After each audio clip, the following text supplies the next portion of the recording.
Bloody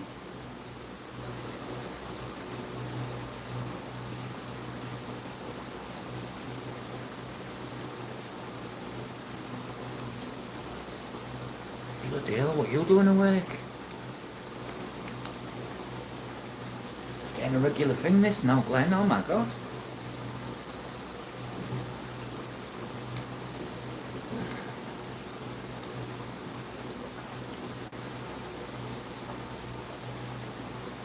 It could well be your medication injections you had starting to work in a way. Hello Craig, mate.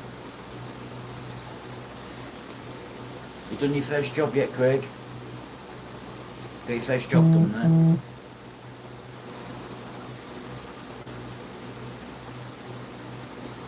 Can't believe Glenn's starting to get like me. We'll have to move to Australia someday so we can get used to it, because I'm on Australian hours right now.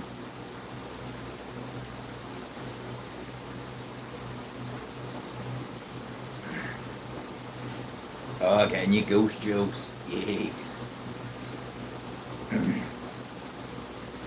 Can you imagine, Glenn, if we had what he could get? Have you seen Craig's nuggets he gets? Chemic lab grown weed. Wow. It certainly sort your pain out, Glenn. And mine. Most definitely.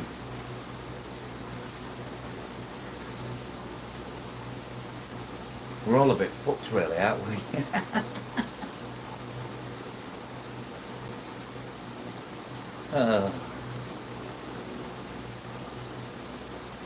Yeah, I'm a back issue problem. Hello, Volcanics. Good morning, Lottie, Charlotte. Good evening to Volcanics over in America. All these different time zones come together, don't they? But yeah, Glenn, sometimes when you're in bad pain, getting up out of bed, having a little mooch around the house and stuff, just getting moving, because you can kind of seize up. The first week I had the injections, I felt more inflammation, but it was just the areas they injected in, the inflammation going down. All bruised after about a week. What pie are you getting, Craig? If you say chicken pie, I'll be your mate. But what kind of pies do you get in Australia? And if you say kangaroo, I'll chop your dick off.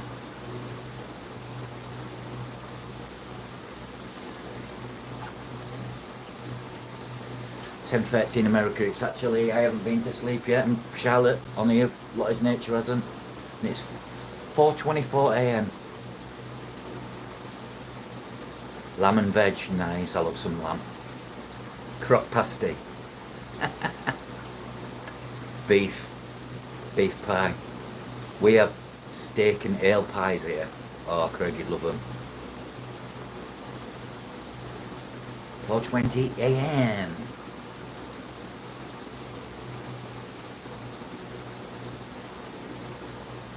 Hello, J-Rock. You alright? Yeah, I love a good steak, me, Craig. But when you've not got as many teeth as you used to have, steak's really hard to eat. So if I have steak, I've got to have it done so it's pretty soft and juicy. Otherwise I ain't eating it.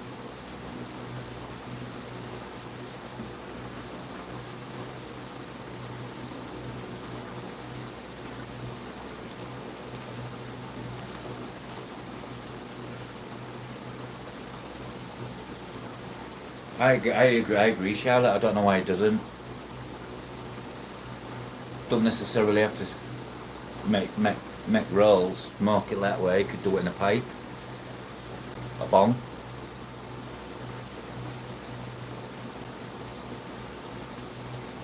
Alright, Glenn, I hope you get back to sleep, mate. I'll speak to you later.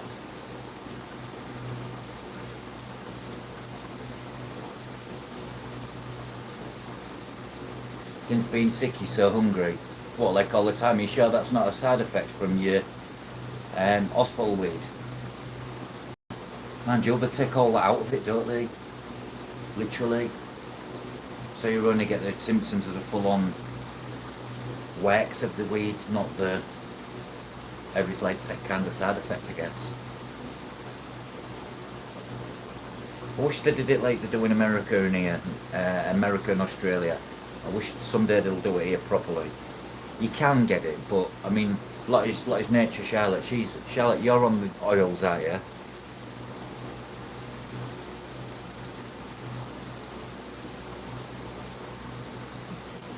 I love to get on the oils and off all the medication because I take 26 different medications and it's hard sometimes remembering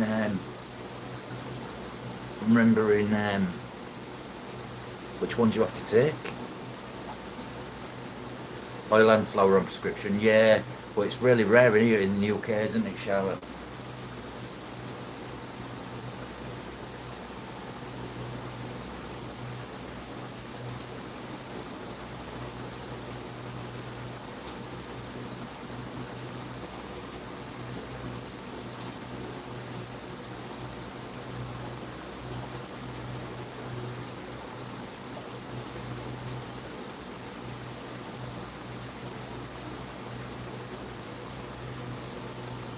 Yeah, this is what I mean, you have to qualify. It's stupid.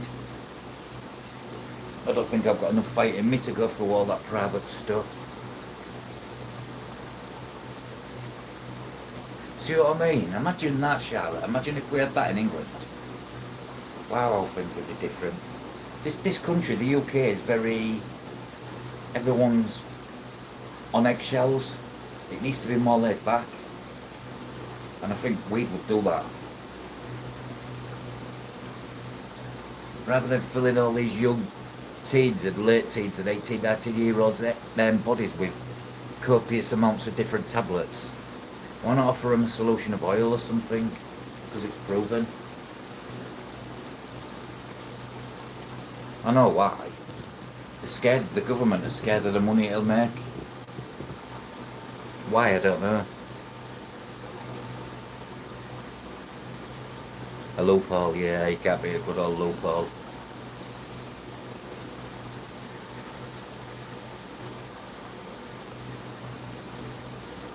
Exactly, the big farmers.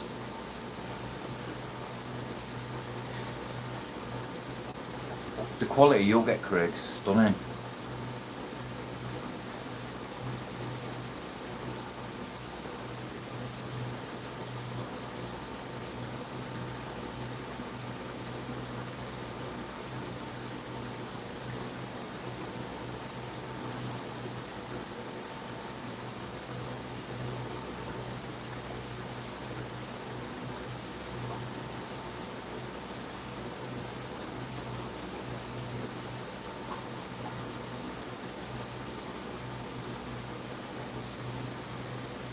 Can you imagine us all heading up?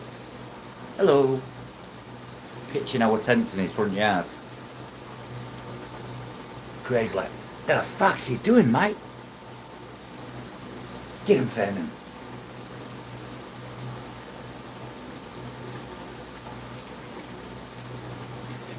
You know that scene out of Crocodile Dundee? That's not a knife. This is a knife.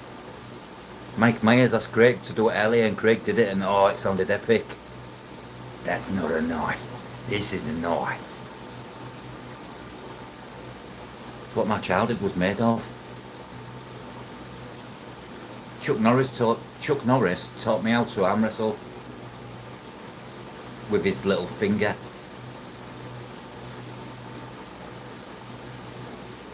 Yeah, you did miss it. You been asleep, Charlotte? Like, you not long woke up, like.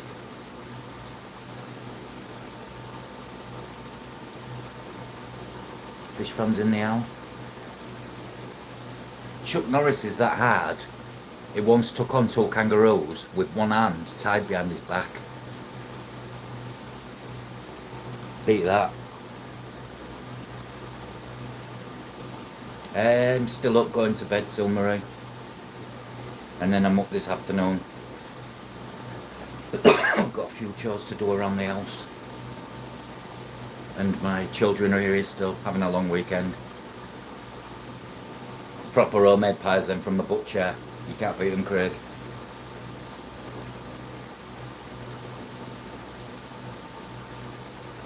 Charlotte's like me, Marie. She doesn't sleep too great, so she sleeps better as and when she can.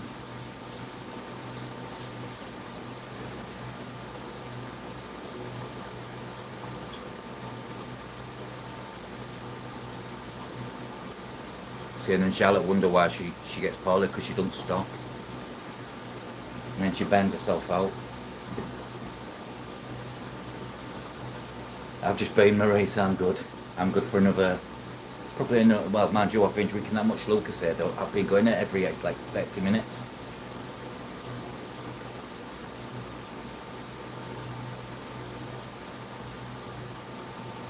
True. As the saying goes, you're a long time dead, so you sleep plenty when you're dead, won't you, I guess. Not you in particular, anybody, I mean.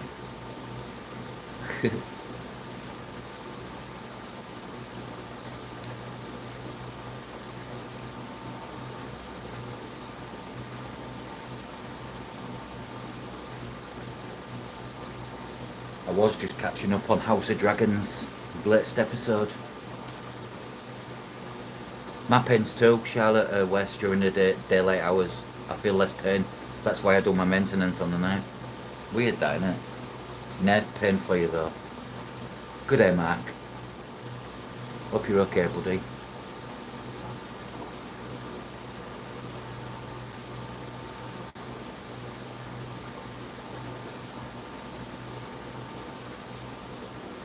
Good day, mate.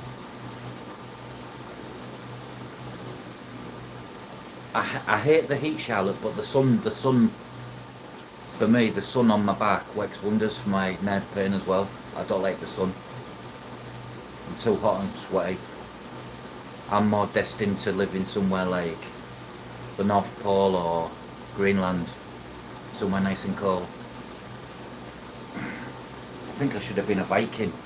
I think I come from Viking land.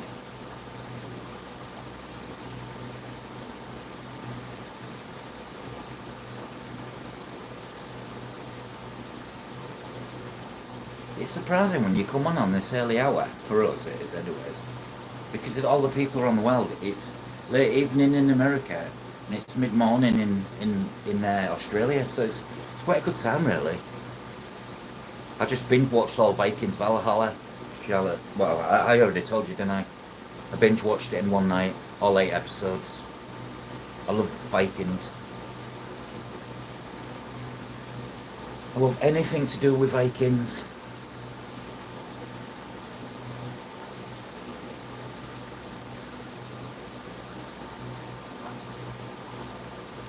That's when you know you're stoned, when you do a scabby os, Craig.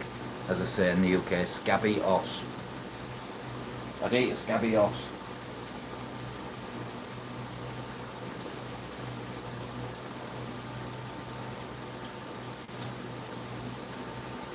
I had double pepperoni pizza with cheese stuffed crust and some fries with some seasoning on. So I'm sound.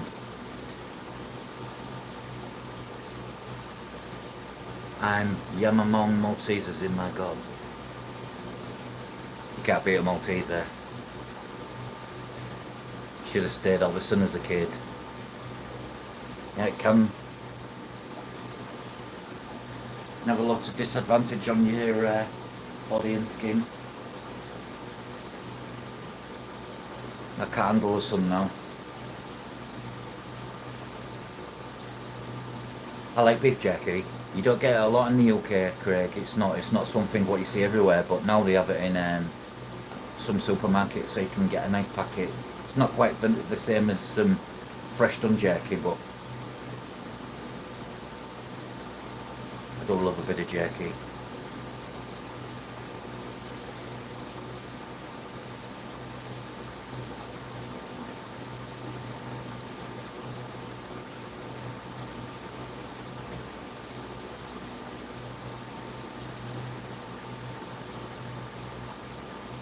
What's biltong? What's biltong? Why have I heard that before? Is that like a jerky? Was it one I've seen? No, I want some jerky.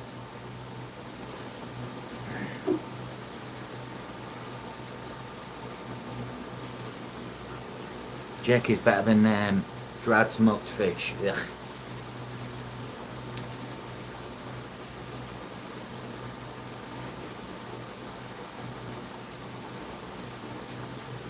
Oh, that sounds divine. Why don't we have something like that up north?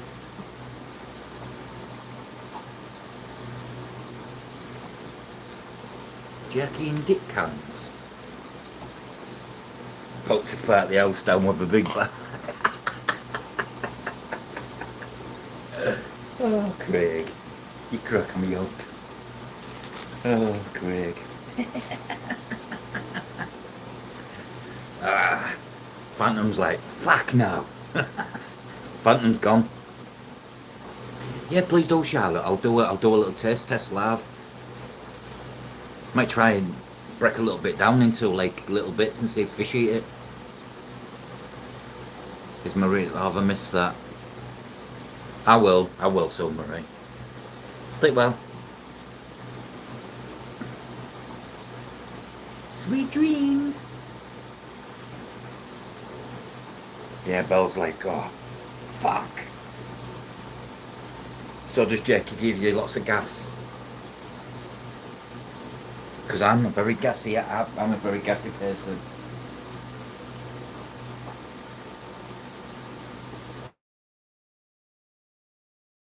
Getting foam on now.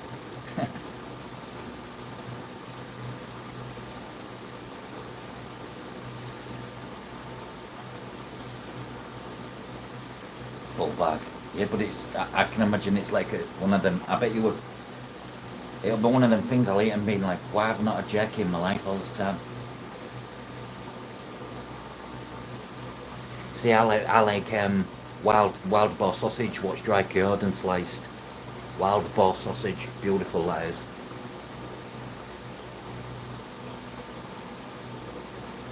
Spit roast some on the barbecue.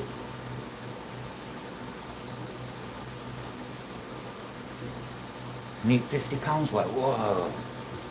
No wonder you're a chunky monkey. Money joking. Steak fries. I have here seasoned fries on bottom, then steak slices like you put on Philly. Oh, and then let's go. Oh, nice. Sorry, Jerok. I fucking love food. Absolute love. Food is apart from fish, food is my best friend. I love trying all different things, foods of the world as well. Trying different cultured foods. I've tried quite a few in places I've been around the world. Some nice, some not so nice. I once ate a sheep's eyeball and it exploded in my mouth like I can't even describe it. It was like eating a soft marble, and then it went and just blew up. Never again. I'd rather eat my own farts.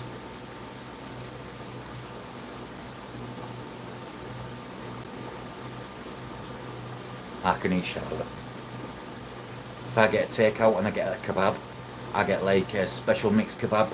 Because with a special mix kebab, you get the sheesh, you get the kofta, you get the lamb, you get the steak, you get the chicken, you get the doner meat, oh, and then all the sauces on top, chili and garlic, some sliced onions, oh,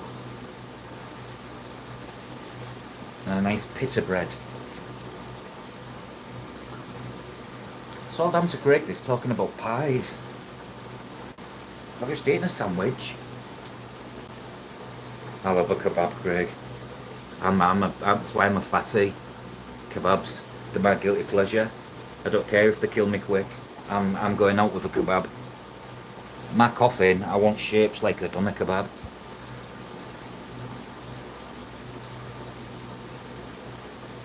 See, buying him a kebab for his birthday. Every man's birthday present is a kebab. What meal do you want, love? Yeah. Anything? Yeah. Ooh, a kebab.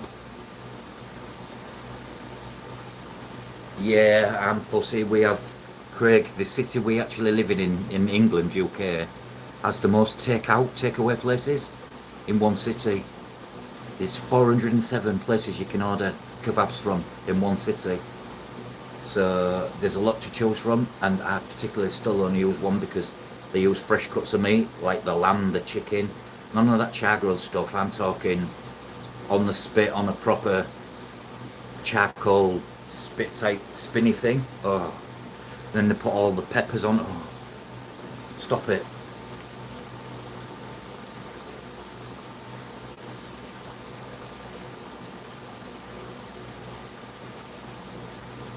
Not the biggest of pie fans, but I don't like a nice chicken and mushroom pie, especially if it's magic mushrooms. Are you going to pay for that, Charlotte? That cost a small fortune. Right, we got burger and some fries. These fries was called over the top crazy fries, and basically all it was fried chipped potatoes with a skin on. They'd been seasoned and then drizzled in about four different cheeses, and then like a pickled sauce. And for the two burgers and two fries, it was 35 English pounds, so like $40. So it was like a $20 burger, and it was shit. It's just eat for you that. Them apps. Oh, I love mushrooms, magic mushrooms. Charlotte knows I love my magic mushrooms. I've got a drawer full of magic mushrooms.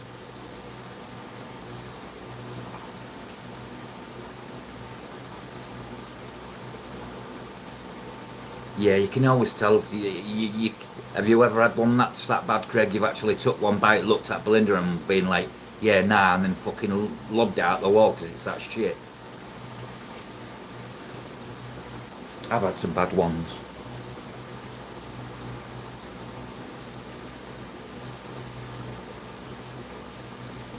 Oh, you've run out of mushies. Might get extra in for when you come up then. Charlotte, so you can take some home. These are picked from a special place.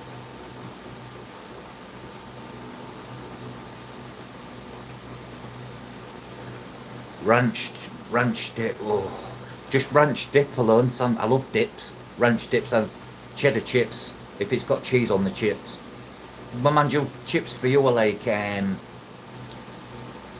crisps to us, aren't they? Whereas, or do you call chips as in fries? Yeah, Charlotte, I can say some out.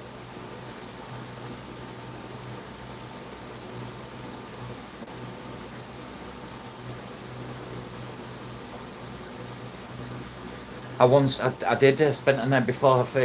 That'd have been an interesting life. Me mushroomed up. I was talking to my fish, and my fish was talking back. I was having a full-blown conversation, Craig, with my fish, like Nemo. It was amazing. I was off me nuts.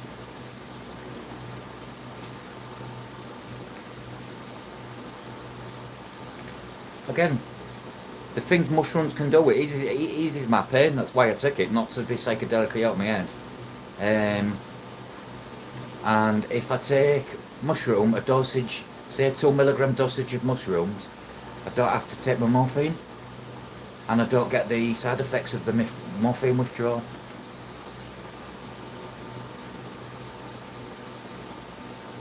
That would be an amazing lab. Shrooms make me very happy as well. It would be a laugh, that. Yeah, it would be a laugh.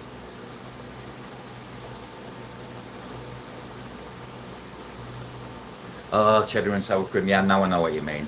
I like chips like that with dips.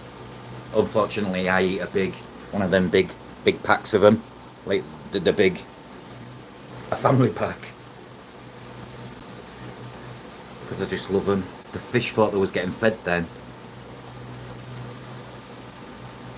Bless them. That's what it was like. That's what it was like, honestly. Full blown conversation. Sat next to my tank for about 3 hours just looking at a tank. I had a full blown conversation and it was really interesting.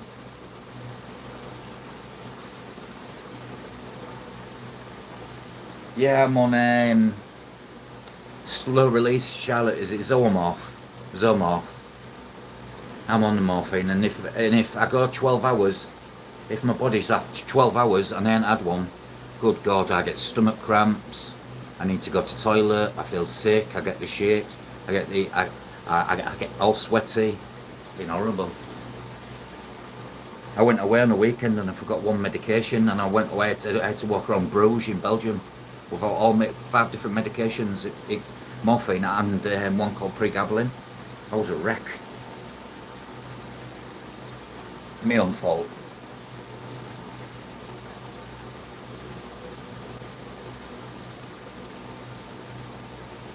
It's no fun, Craig. Do you know the painkiller tramadol, Craig? I was hooked on that. I was hooked on tramadol as well. Again, given to me by a doctor freely, and he just kept upping on my dose. And I was up to 4 a day. And I come off that. You should have seen me for 2 days. I could have done with being locked up. I was an absolute mess. That was all down to me, thanks to my doctor. I've got a good doctor now though. One that would rather not give me than give me, which I'm all for. I just wish I could get some sorts of oils just so I can get off them, because if I go with 12 hours, after 12 hours I'm rattling. This is what I mean, Charlotte. Yeah, it was my GP, down to my GP. They didn't, even the fact it's a controlled drug in the UK, they didn't even monitor me. Left me alone for about 10 years. I was taking it for 10 years, Charlotte. So you can imagine I went 2 days without it. Can you imagine how I was? You should have seen the state of me.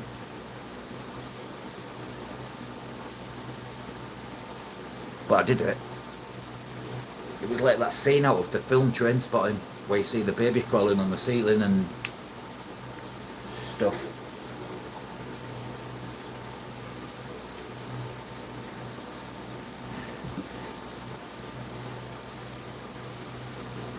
Oh, you've got Oromorph. Yuck.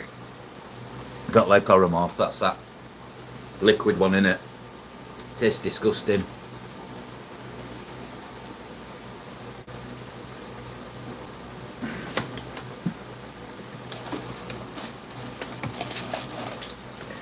I'm on them.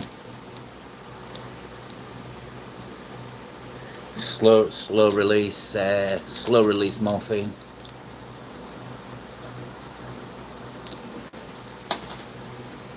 Along with lots of others.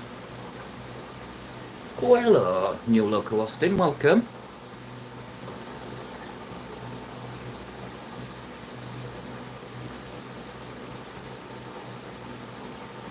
Yay.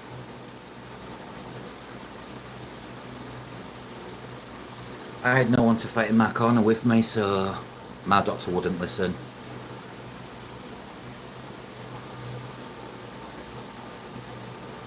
The doctors definitely give me an habit, Craig.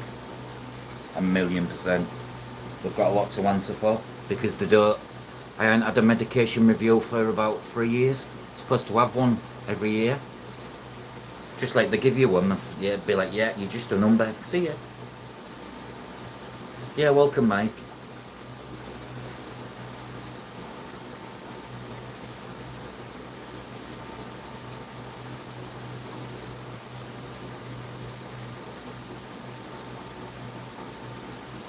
We do talk a lot of fish here as well, Mike.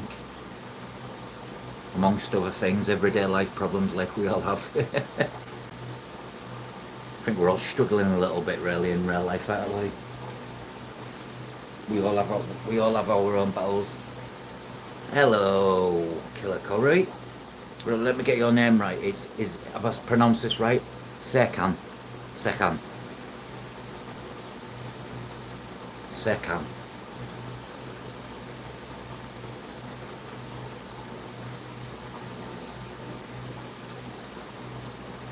It's nice when I can call people by like the name. Yes.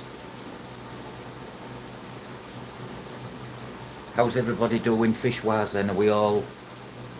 Is everyone meeting the targets of breeding? That's right, cheers. Oh, good. Serkan. That's exactly how I say my friend who, he was a friend I met in 2014 when I was in a hostel homeless in the UK, and he'd just come over from Aleppo. His name was Serkan.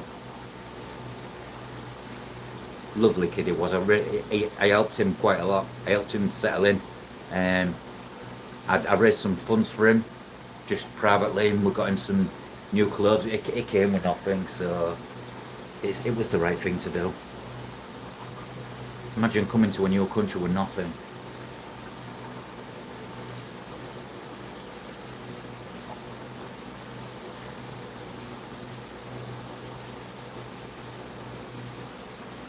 We're looking at Charlotte. We're looking at doing a big plant order soon through Glenn. So if you want in on it, I can get Glenn to send you the list of plants, what are available. Obviously, you're going to pay a little bit more than the trade prices, but you're not going to pay what you pay in a shop.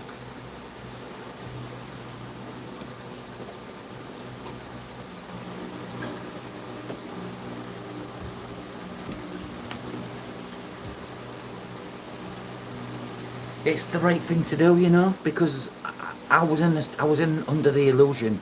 I sat back one evening. It didn't even have a TV, so to watch a movie to him was like the best day in the world. And then to top it off, he'd never seen snow, so we was like, let's go see snow. And then he'd never eaten cake. He'd never had a birthday cake, so what did I go and do? The next morning there was a Lidl shop across, which is like a supermarket in the UK, and got the stuff to we made him a birthday cake. And this just the smile on his face said a thousand words.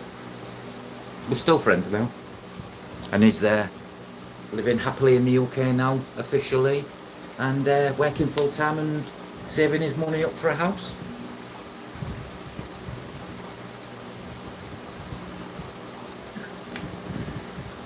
It's nice to be nice. I like to think if you do nice in life, I've done wrong in life, obviously. Most of us have, but it's my time to make up for everything. It's my time to shine.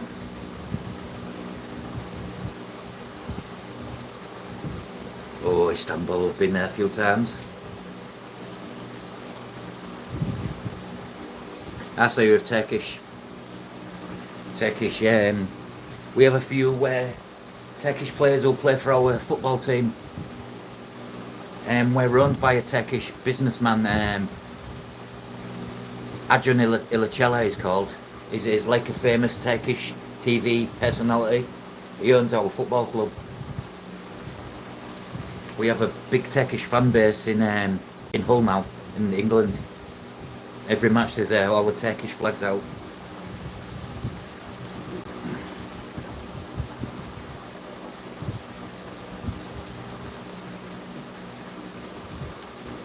Hull City, that's right. Hull City indeed, that's me, that's my team. That's where I'm from.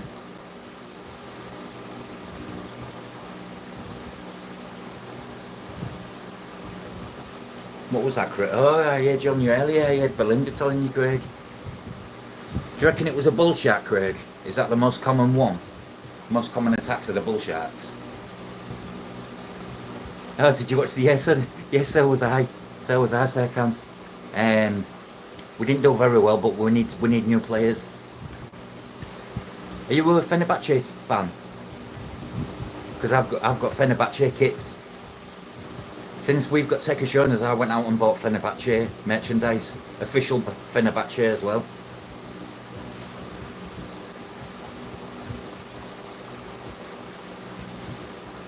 Don't say Galatasaray.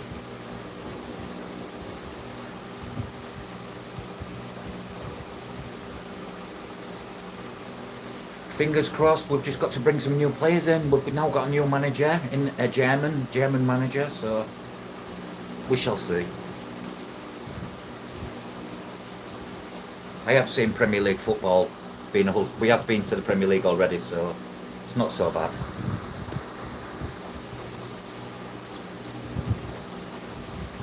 Sick. Oh my god, why didn't I even think about that? Yeah, I'm Team Fenerbahce. Cool, man.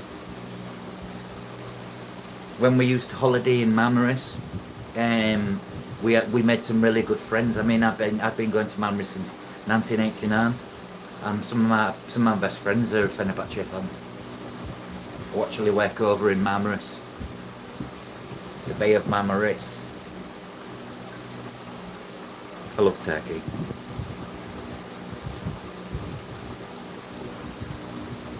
Just very hot.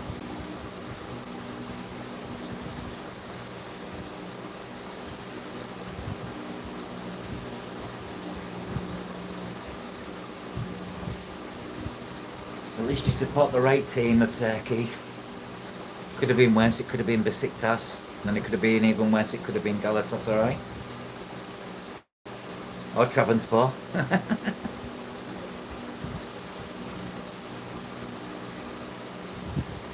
I do watch a lot of Turkish football now, since because I've got access to Turkish sports channels, let's say.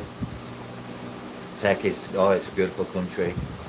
Beautiful country. We went to see some old ruins and burials carved into the sides of the land, basically, into the rock, on the way to a place called Turtle Beach.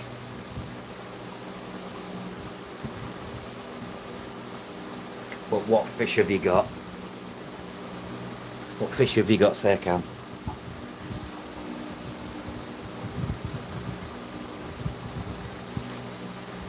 Is it killie or is it curry or is it something outside of the box?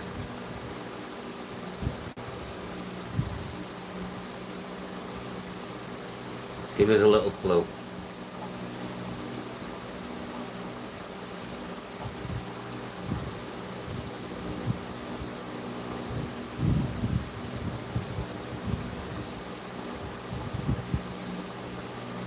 Oh, the pygmy panchaks. Something you don't often see. Not a very common one either. Very small, very, very small. I remember seeing one once. I've only ever seen one once. Oh, Craig, has it filled a spot, Craig? Would you have a second pie? What I do, Craig, if I buy a pie, I'll buy one, I'll buy two, eat one and take one home for later. So when I've got the munchies later, I can chomp down on a pie. But yeah, it's a small species, that. Not the pie, the fish.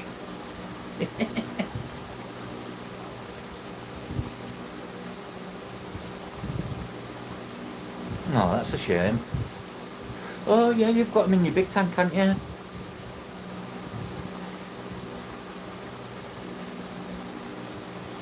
Ah, okay. So I bet the chance to get in was like, I'm not turning that down.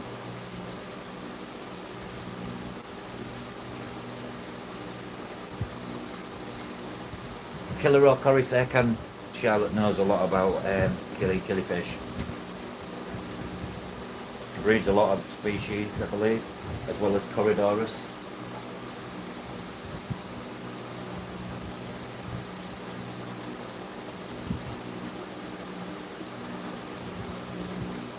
I never really eat lunch. I'll maybe eat in the morning and then dinner in the evening. I never really eat between the day. You'd think I eat 10 meals a day looking at me like, but...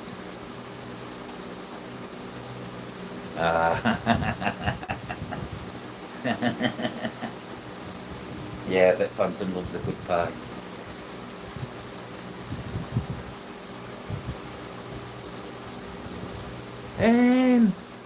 I would, do you know what I would do, Charlotte? Wait till you get these tanks off me, because you might want to set some up as fish tanks. And then who knows what you could put in here, in these tanks. Don't forget, Charlotte, there's that tank as well. 45 cube tank.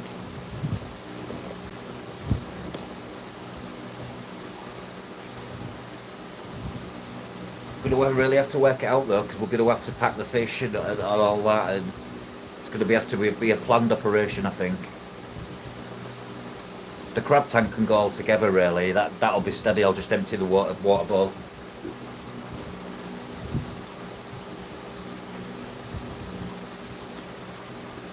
If I was a dog, I'd drivel over a pie though, Craig.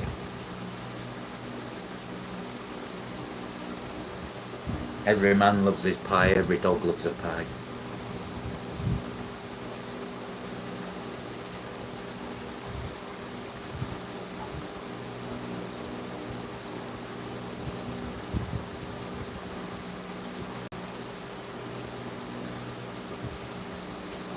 Damn right, well, it's my fish room. We'll do it like a well-oiled machine. We'll plan it out. We'll work it all out. What could go where now. I think all the pod boxes, I'm just going to sell fragile tape all the way around. There's like 40 tubs. I've also got about 20, 30 empty boxes. The Bra Plus plastic ones, you can take them as well. Might even have a few heaters, what just need plugs on. So if you can wire a plug, you can have the heaters as well.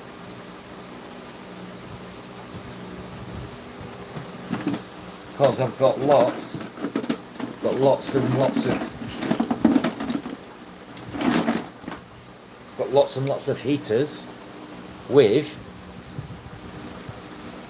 no plug. So you can have all them.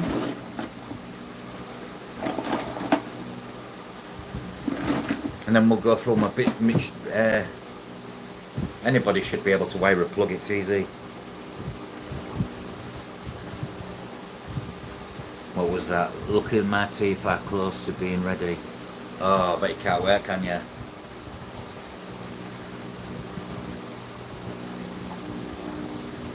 Hopefully I'll have the funds saved by 2026 to go, so in about 2 years time, and I'll go get my full top done to start with. My bottom ones aren't too bad, just missing the back two. Bottom ones aren't too bad, it's just my top teeth. So I'll need 1, 2, 3, 4 implants. And I don't want the bright white, I want the off-white. I don't want to look like Ken the Barbie doll.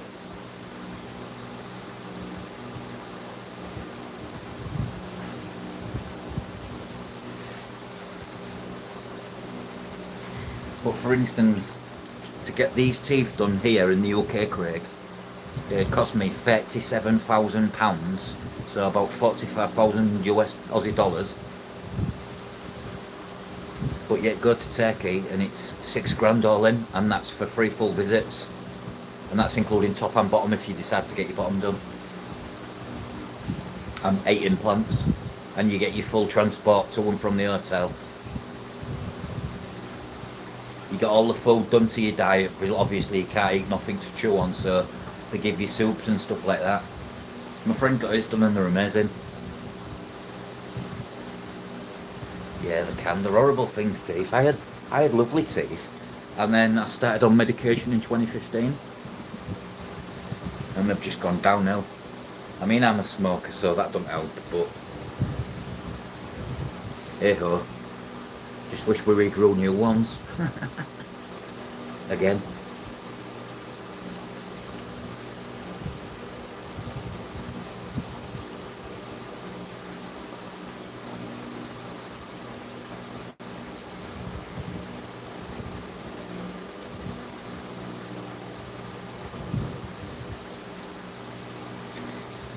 Yeah, I've had some teeth go bad like that overnight. I remember eating some pork scratching, pork crackling the skin off a pig. Bit into it and the full tooth, I just heard it go crunch, and the next day I woke up, full side of my face was like a balloon. The abscess was actually hanging out the tooth inside the mouth as well. That was a bad day, that.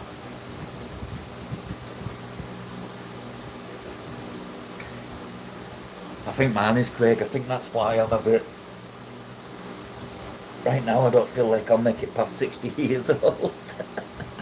If I'm quite honest. Because I did it hard in the 90s, let's say. Didn't listen to my mum and dad.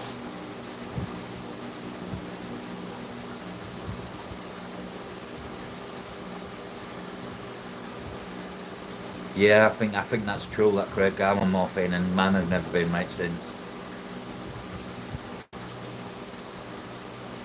Hello, Mike.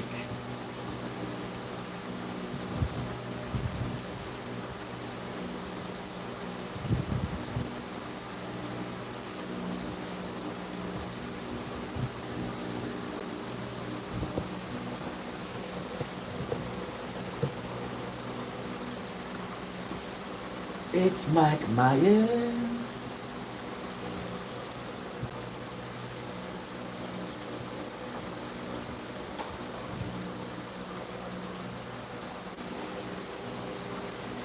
Greg made man and Mike's night morning at day earlier, saying, "That's not a knife. This is a knife."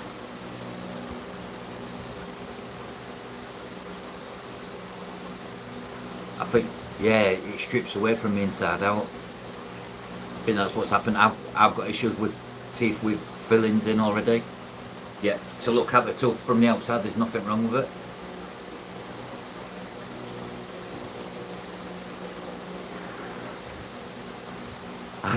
To be honest, once you asked it, Mike, I was like, thank God he's asked that, because I've been wondering. Because does he or does he not have the very similar Aussie accent to Mick Dundee?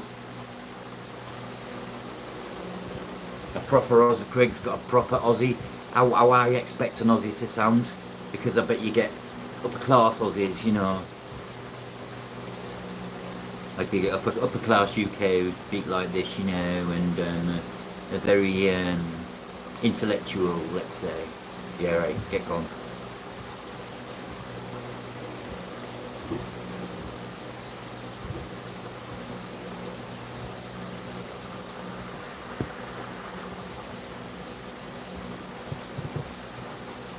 Oh, it was quality, Charlotte. It's one of the best. It reminds me of my childhood, that movie. I love Crocodile Dundee. And I loved Skippy, Skippy, Skippy the bush kangaroo. Skippy, Skippy. When TV was good.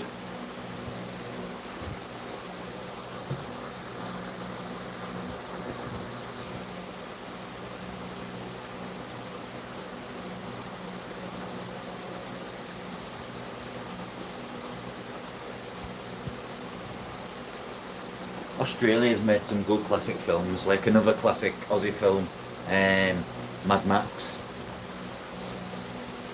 I just watched the new Mad Max. Yeah, I won't talk about that. I have, I ain't gonna deny it, I have tasted it, Mark. It's a bit frowned upon here because it's not something, if we go in a grocery store, shopping centre, and we see kangaroo steaks, it's like very foreign to us. And one time it was available, I tried that. What else did I try? Crocodile and something else. Wasn't keen on crocodile. Gotta wait.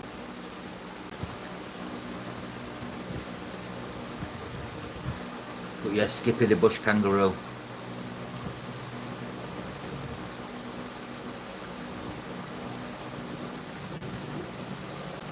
The Interceptor was alright.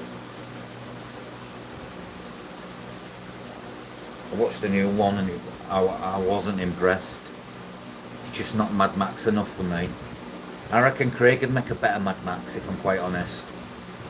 Craig definitely looks like one of the characters out of Mad Max, especially if he got the sides of his head shaved like a mullet. Craig, do a mullet, Craig. Dare ya. You do a mullet, Craig, and I'll shave and I'll just leave my tash like yours. I'll just have a tash, no beard. I've had my beard for 5 years. I'll get rid of it and I'll just, you do a mullet, I'll do a tash. Because I can't grow hair, so I'm bald. But if you do a mullet, a mohawk, proper fucking mohawk.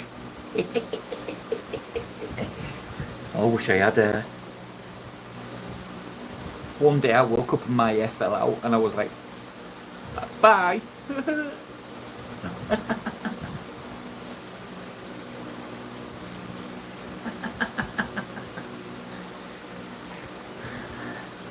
Somebody nicked me hair. I'll have to see them, Craig. But yeah, Craig, you do a mullet, proper Aussie mullet, and I'll don the Craig moustache for you.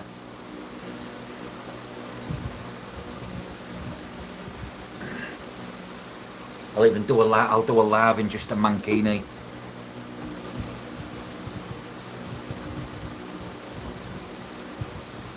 Oh, I feel sorry. I get up to just stand up to stretch my legs, and the fish think they're being fed. Here you go, fishes. Oh, come on, come on, come on then. Talking to them like the budgies.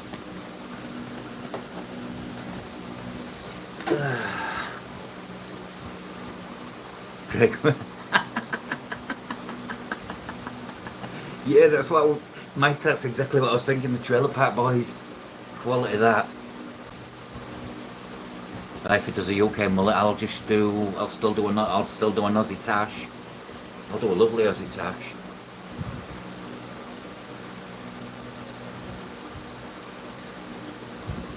Well, you've seen mine, Craig. I'm full blown.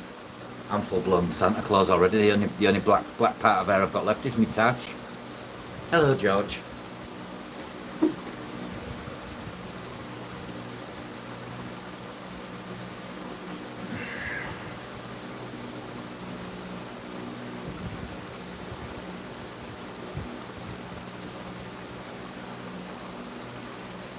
Just dye your hair, Craig. It's alright. Get a nice purple rinse. Dye. Nice black but looks purple. Shave your sides. You look grand.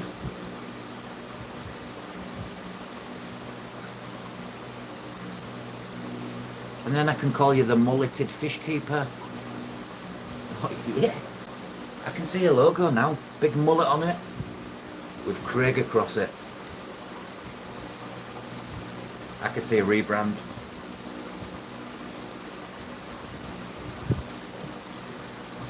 Imagine how many more people would be like Craig.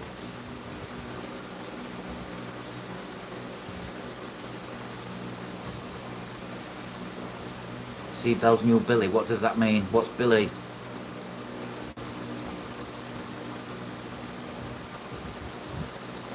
Come on, what's Billy? What's that mean? Call me stupid if you want. Oh, the bong. Billy Bong.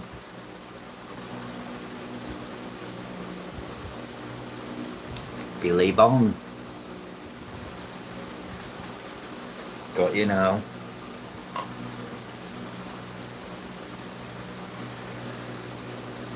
I ain't had a good bong session for a long time. Used to do one on a Thursday night out of friends, and I used to go in nice and coloured skins and walk out pale as a ghost. As a pink grommet. Ah, right.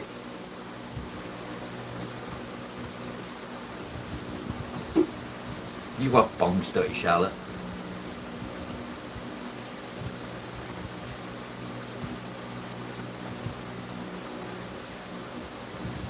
Ah, right, okay.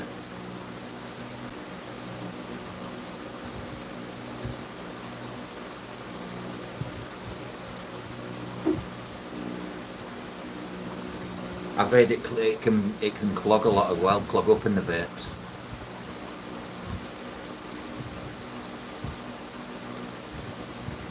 Oh, I have the odd 1 to 10.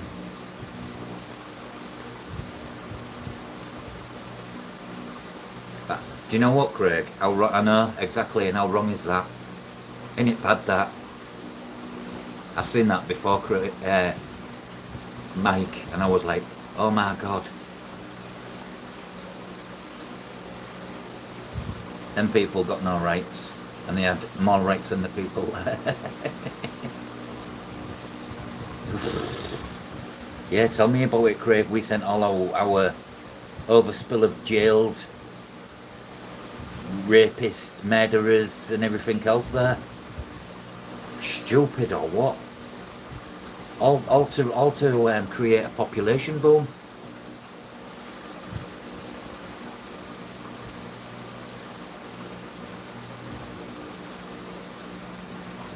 Yeah, some convicts have good genetics and good genes. They're the best kind of people because they're seasoned in life. I don't care where any person's roots come from. You come from the ground up, same as me. If I cut you and you cut me, we bleed the same. We're all one, aren't we?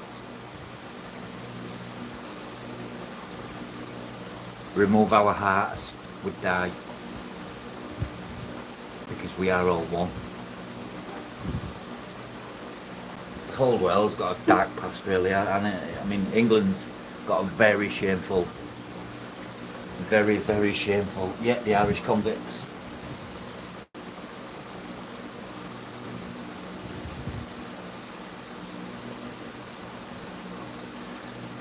Morning, Jeff. You enjoyed your dinner, Jeff?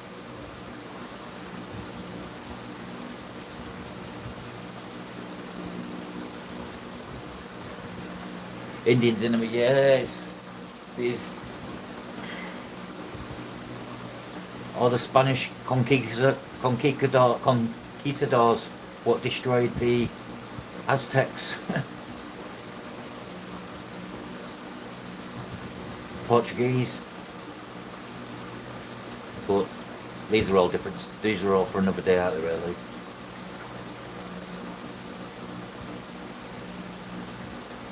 Yep.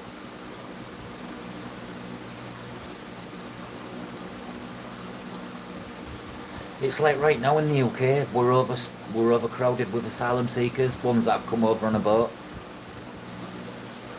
made that dangerous trip, and we're trying to set up a House of Bill in Parliament, send them all to repopulate them all in Rwanda. I said, has anybody seen the state of Rwanda lately, or is it just me? It's mud huts, sand. And I'm like, oh my God. This country's not great anymore.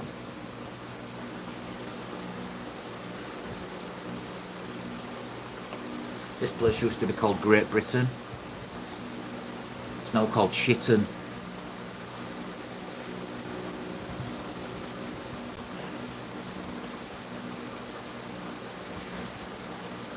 Yeah, change now, Craig, but some people's opinions in the background, you'll always get them extremist assholes or whatever changing opinion over the all lives matters and all that stuff. It's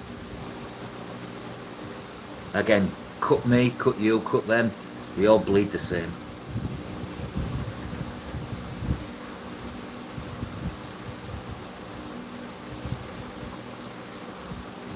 Do you mean, yeah, I've got to say the same for you, Matt, because for instance, we have Kurdistan restaurants, we have Lebanese, we have lots of Turkish. It's very diverse now. The only thing we had when I was a kid was the one or two Chinese takeaways, and that was it. And a chip shop, 50-year-old fish and chips. We all make it that way, mate. Not just us. We all serve a purpose. We're all here. We're all here for a reason. And if we can spread love and kindness, we've all won.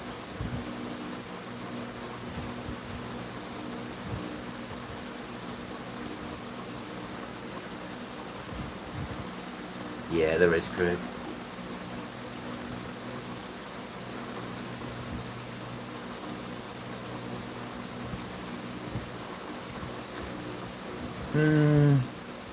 I like to think, Craig, I like to think my three. I mean, my youngest being 16, my oldest being 20. And I'd like to say they've got morals, because I tried to raise them how I was raised, with morals. There is still a lot of good out there. There's a lot of good still in life. It's just nitpicking through all the waifs and strays and idiots, I guess.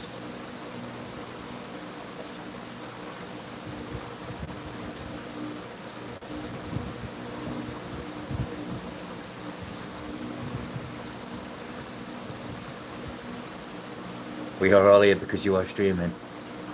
Yeah, true. Hello, first class fish.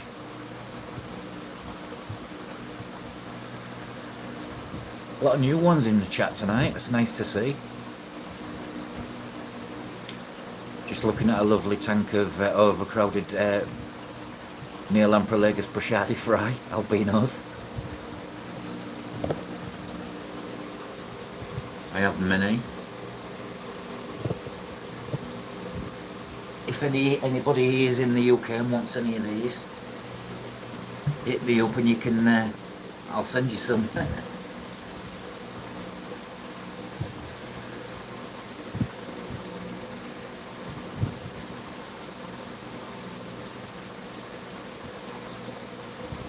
Do you know what, Mike? I didn't know you was a smoker as well.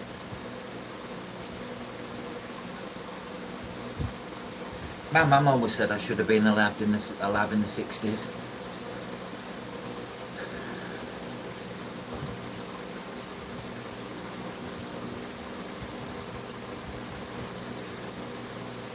I know that feeling. I've been better.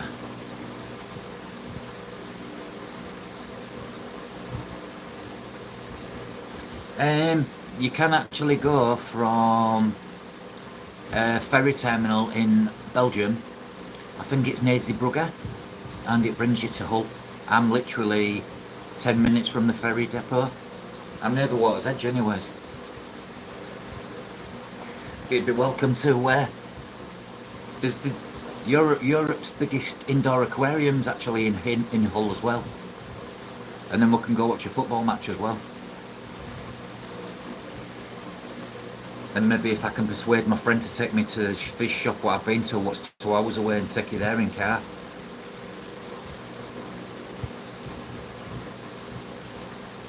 Sounds like a good idea, that, actually.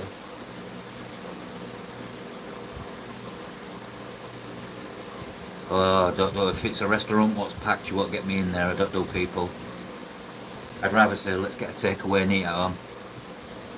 And let's watch fish. But there is a few. We've just got the branch from America. Is it Wendy's? We've got Wendy's here now. And a few more other American joints opening in this city. 1975. In 1975, I was a mere 40 in my dad's band. It wasn't until 79 he reached his ball bag.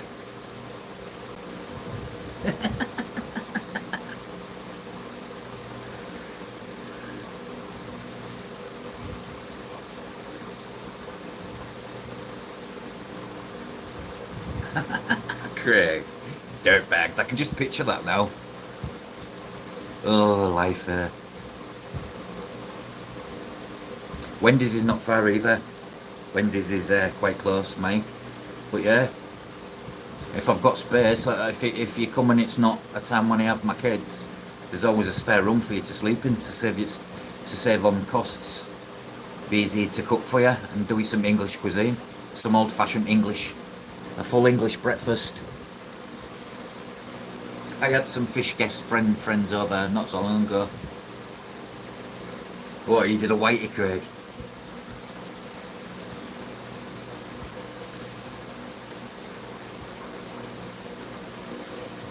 Do you know where my first ever whitey was? Amsterdam. I ran into the toilet and projectile vomited everywhere. I'll never forget it. And they had the Tasmanian Devil cartoon on. That one. But it was in Dutch. And I went all freaky. Next thing I know, the room's spinning and there's the room full of people watching me projectile vomit everywhere.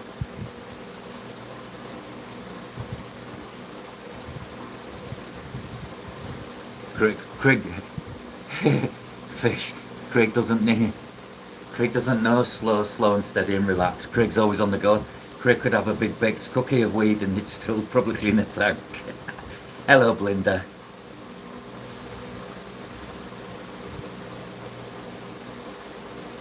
Right, 1 second.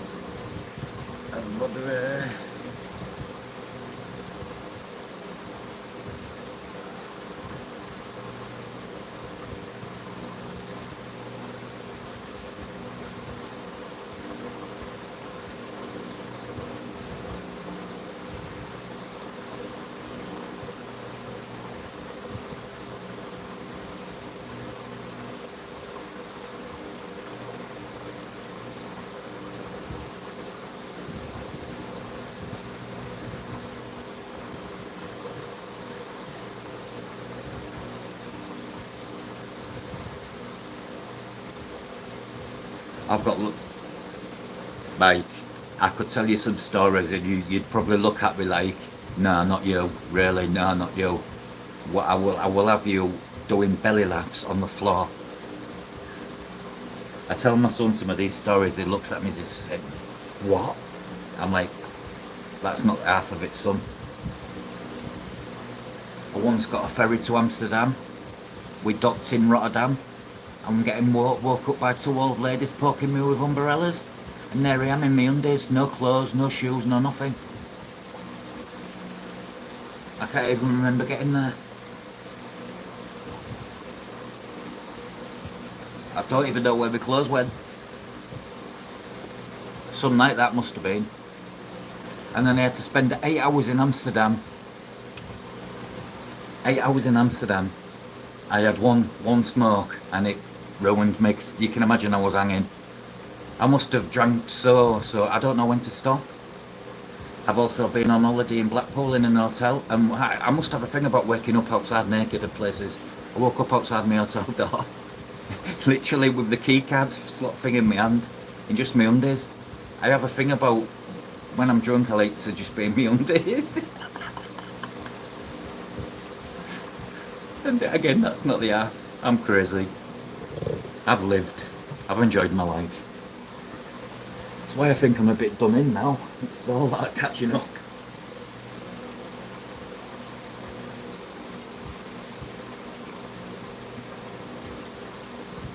Yes, it is.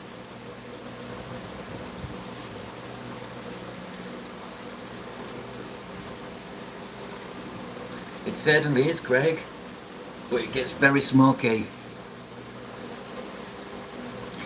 I don't all the time, Charlotte, but if I start mixing with like Fosters and I'm on the Fosters and then I get on the vodka and then I have a bit of Bacardi or something else and that's it, I'm gone. I'm the first one on the dance floor, the last one off it.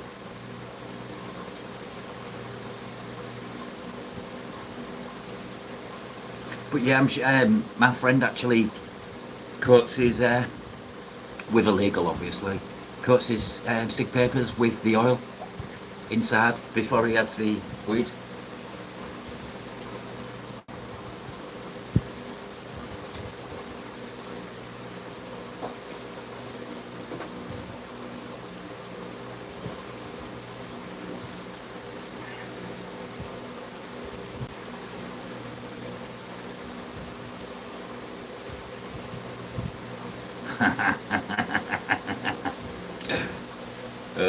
Wubbo. You haven't lived unless you've got a star of that. The synthetic stuff. See, I like freaking out. I like freaky out stuff. Linda, I like mushrooms. I often take my mushrooms because I like to get out of me. I like to get out of my face.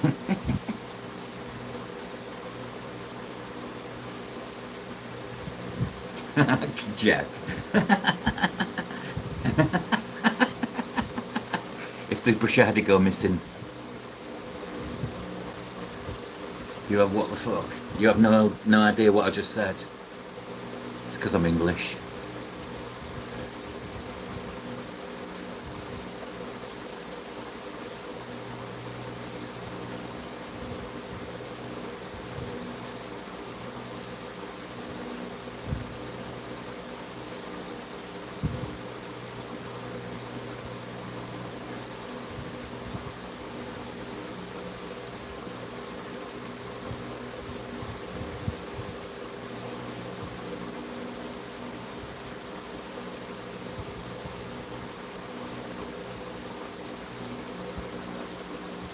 The big house.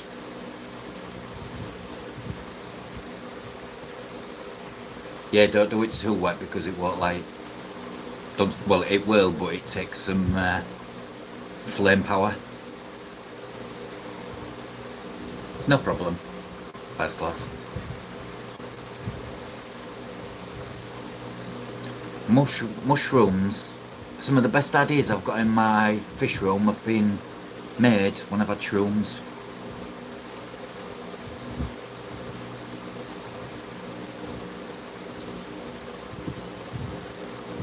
Yeah,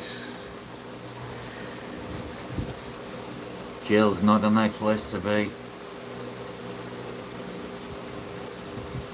Oh, we're all about life here, Mark. I like a bit of everything. I'm into all sorts. If you really know me, guys, you'd be like, how do you have so much information inside that head of yours? I'm like a sponge.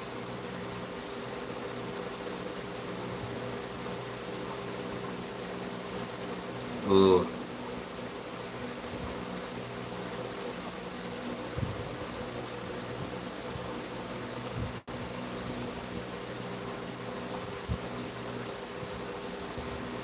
Yeah. I know what you mean. Once bitten, twice shy.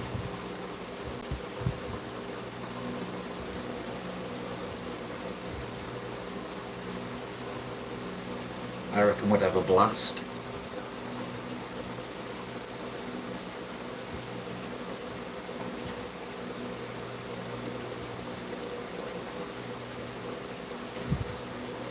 It could take us out into the brush. Go see all the wildlife of Australia.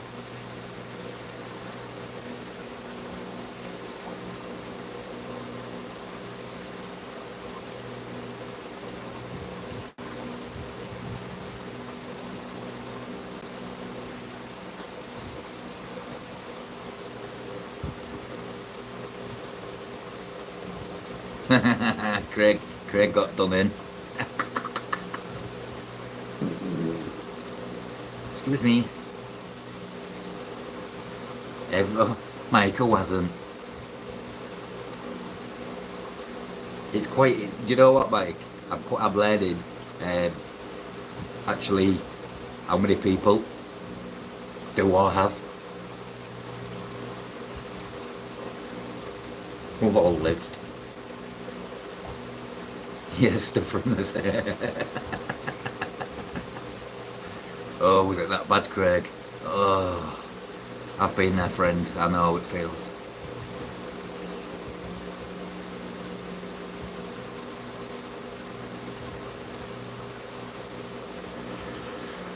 You just want that night to end.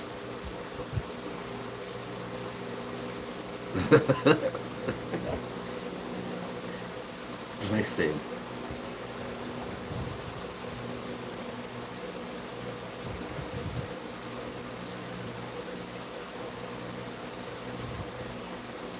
Mike, some of these was smoking it while we was in nappies, mate.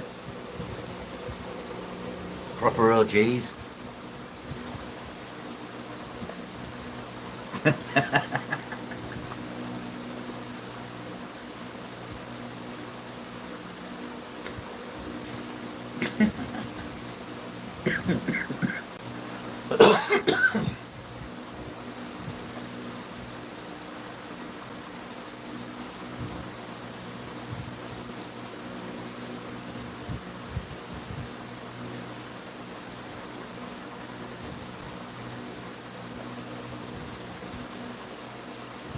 I know exactly. We are newbies to the hobby. The art of smoking.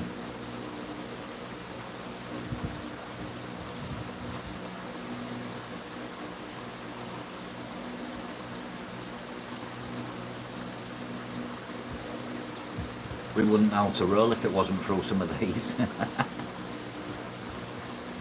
I still make one like it's from 1990 though.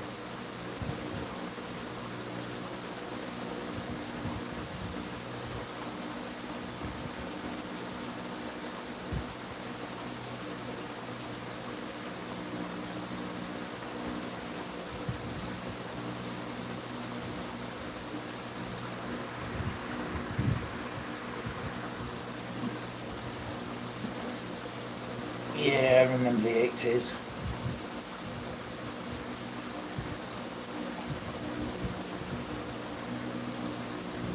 My parents smoked it. When I was 21, I sat and got high with my mum and dad. And my dad just sat in his chair. He got a fit of giggles all night. And my mum went as white as a ghost. And she was She was sick all over. My mum said never again. That was one of the best nights of my life. Flat getting high with my parents. Yeah, same. I remember it, Craig. I can remember that smell.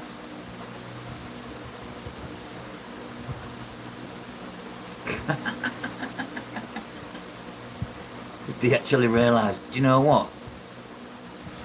Dad, you're actually cool.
Yeah, my mum pulled a Craig, a bad one. It was so funny. Spent the night trying to fix her, and my dad was just sat back in his chair, just crying with laughter.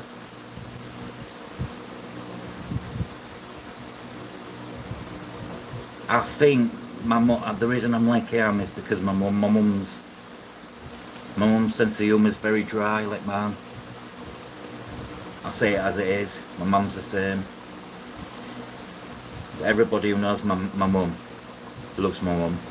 My dad not so much, because my dad's old-fashioned from the army, stuck in his ways really, but he's still my dad.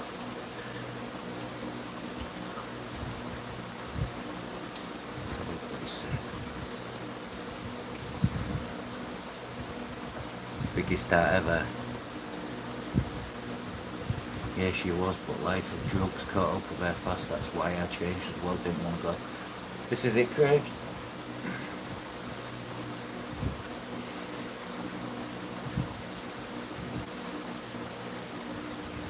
Fortunately, Craig, you've stood up, you've listened, you've took whatever on the chin. Probably lost multiple people in your life, because that's what happens, but at the same time, here you are.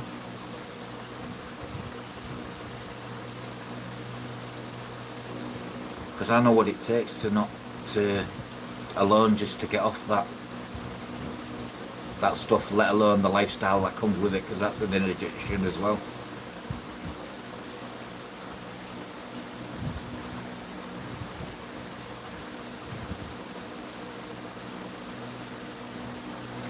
Nah, if it's the best thing for you, it's the best way for everybody, innit? Yeah. My friend Nathan, he was a user for about 22 years, even through his late teens in school. He started. He died year before last. He was a year younger than me. I'm nearly 40, so he was 43. He ended up dying of a heart attack, because all his veins was pretty much done, basically.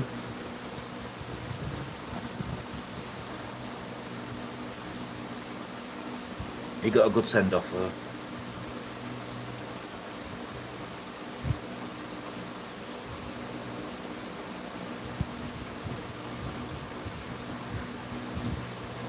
Yeah, this is it. It's the right mindset to be in because that is 100% true. I like me downers. I like me valleys. No more for me now though, because for that reason, the way I feel the next day is like utter regret. So it's just not worth it.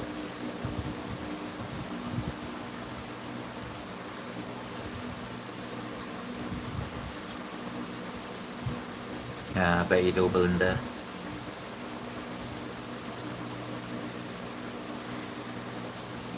Sometimes we could have so many things we want to say to them, but we cannot say it.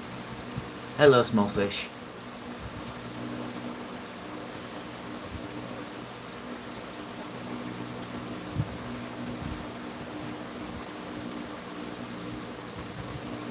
Life goes on. We soldier on like the warriors we are.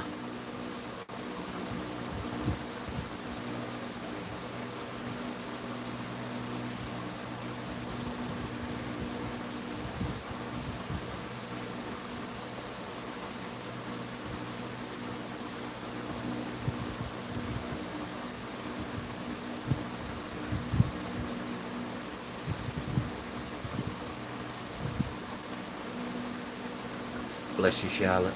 Just read your message on the chat. Makes better from your bad mistakes and things get better. Yeah, 100% they do.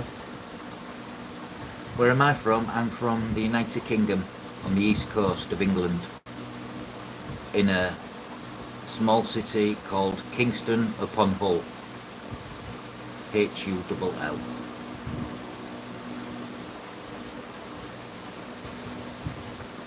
And the time here in the UK is 5:44 AM.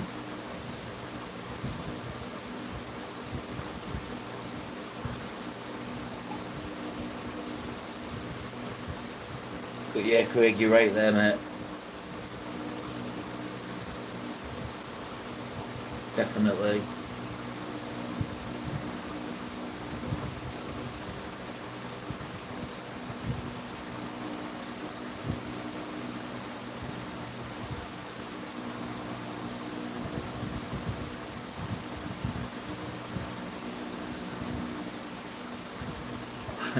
Woof, woof, woof, woof. Is it barking, Craig? Barking mad.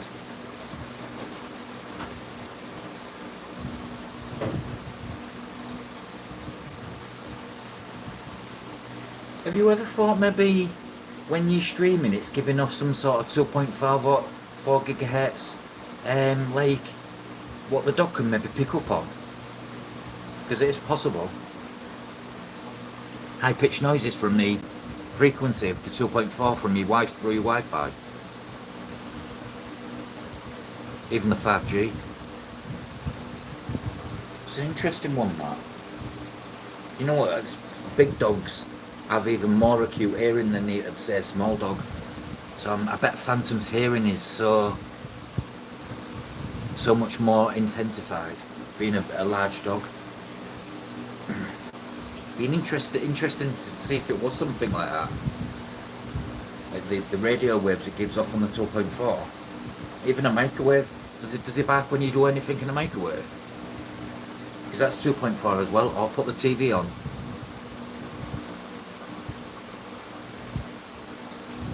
If he's hearing high-pitched noises, for instance, it'd be enough to drive anyone crazy, I guess. No, I just thought that's because they run on the same frequencies, so as most Wi-Fi's. He knows it's the full. Yeah, he accepts that. Mealtime. He gets some good chow.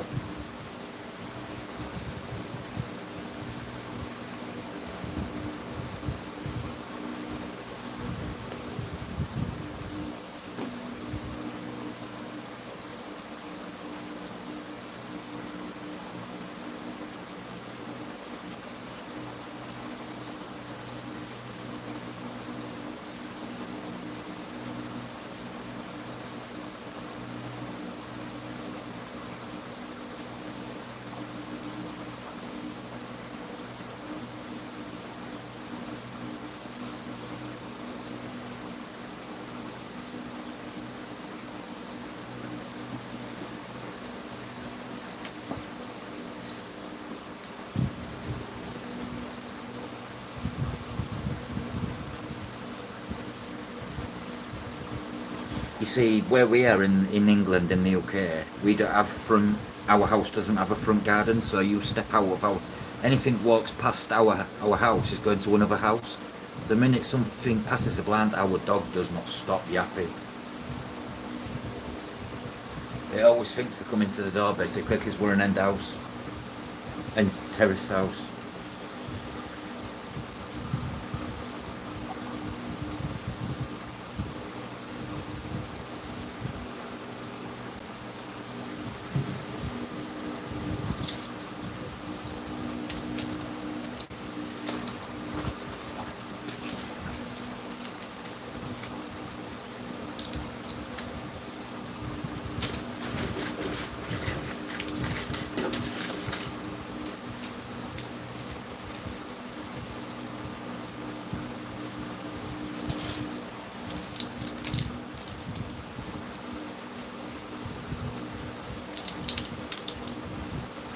Yeah, I can imagine.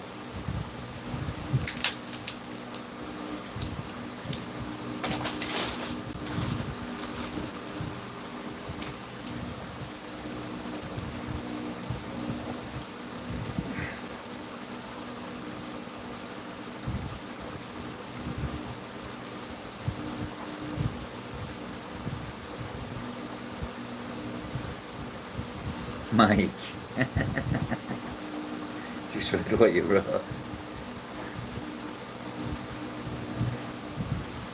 Yeah, you feel like saying to him, keep moving, keep fucking walking, do not look at the dog. What do they expect half the time the dog to go, oh, hello?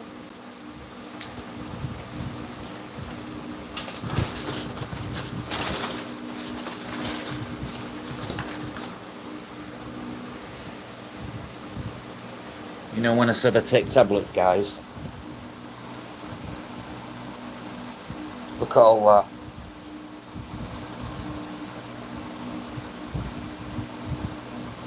No wonder I rattle when I walk.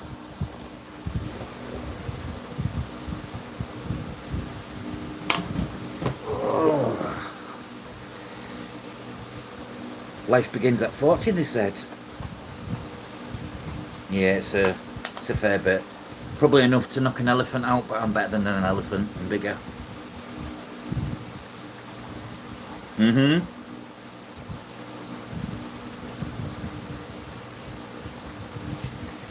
Now, can you see why I say I want to be on oils and medicated stuff other than that?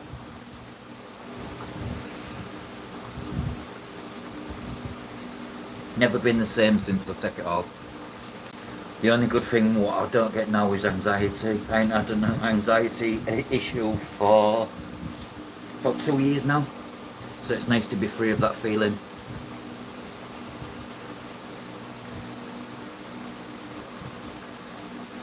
I'm on 26. And possibly more. But I keep putting off going to see the doctor. Because when I stand up every time now, no matter day or night, I'm going dizzy. My blood pressure's a little bit high, and I'm on medication for my high blood pressure, but I've had tingling in my left hand, my fingers. So I got a bit scared. I got chest pains and that. I keep putting it off because I'm too much of one of them. Yeah, I'll be all right. You know, one of them kind of people. I'll go when I really need to. So I don't need to go pay man a visit really.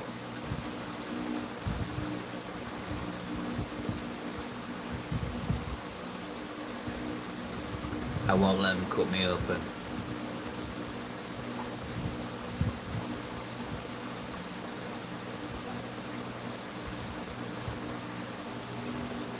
A big dog.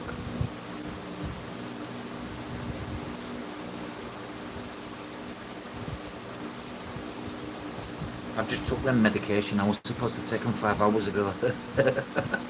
I'm so bad. Sat here behind the camera thinking, I don't feel quite right. And then I'm like, oh yeah, medication. Bless you. Bless you, Rob. See, Craig, you're not the only one that talks to himself.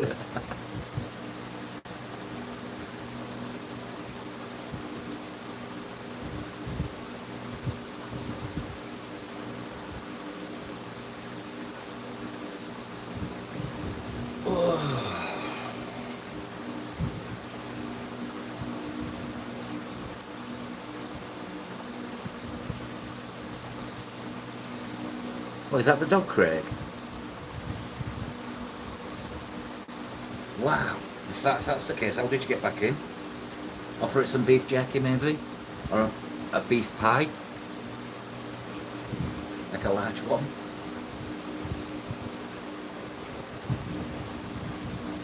Yeah, I can imagine. I saw you earlier with him with that ball, and he was just giving you 10% of his power. And I thought, if he wants, Greg, he's going to pull you over. Some power in that dog. I was just waiting for Craig to go wee. That's what I half expected.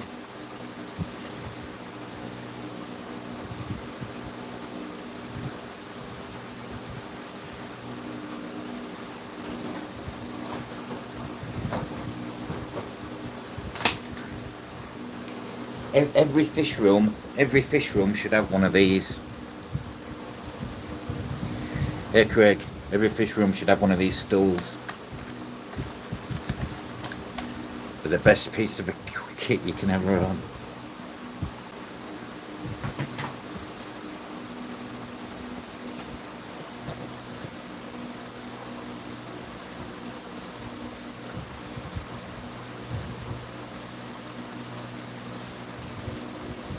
If it can hold me, it can hold anything. Mine's for my top tanks. I don't like going there because I get a bit unbalancy.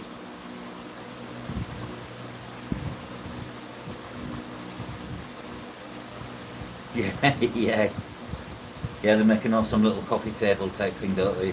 Bedside thing. If you're monged out, just place it here. It has many uses. It's just the way you can fold them up and take them wherever you want. And they actually fold up really. It's like you said, Craig, if you put a bit of wood in and jammed them out, I knew exactly what you meant. They'd be indestructible. Clever stuff, really, when you think it's just plastic. You've got a pinball. Oh. Pinball as in pinball machine. I've always wanted a pinball machine. It was my favourite game as a kid. I love pinball.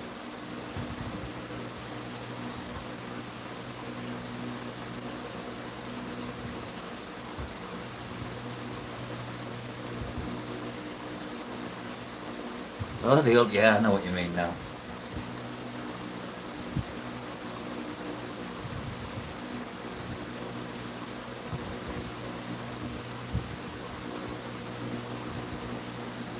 I used to do that, but now I wash them out in the tub in my room. But I did used to use the bath and the shower head on full blast.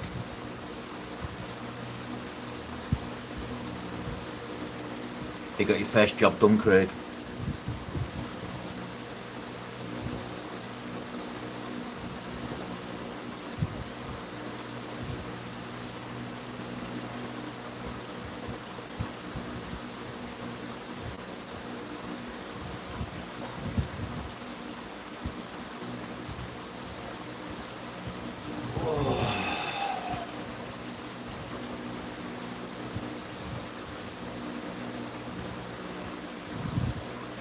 I got a warning off YouTube via Google the other day for one of my lives. I must have shown a bit of hashish, and because it's actually not legal in our country, I got a little warning. Has anybody else ever had one of them? I'm not fussed like. Thank you, YouTube. I felt like saying I'll see you when it's legal, mate.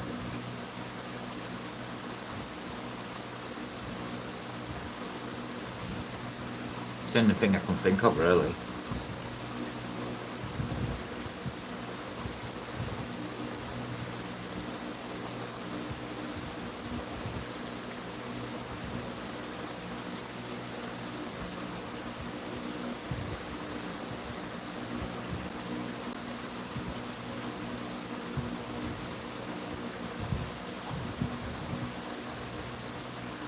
Why did the fish get caught? Because it opened its mouth.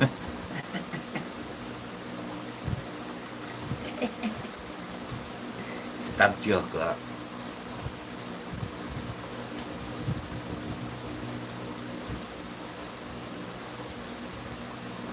What do you call a deer? That's what do you call a deer with no eyes?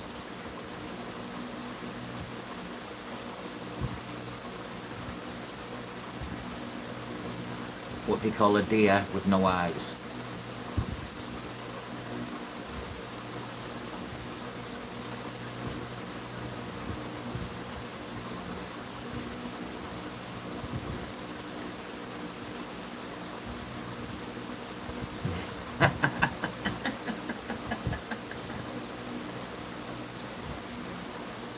No idea.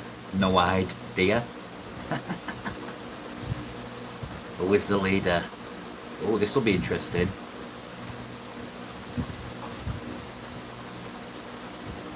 I've never known it to do that one, Craig.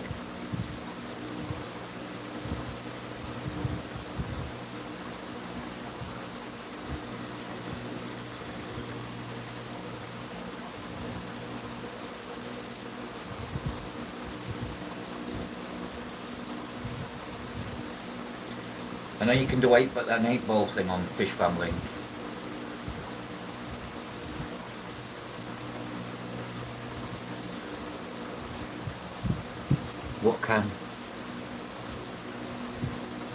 What do you call a deer with no eyes and no legs? Dinner.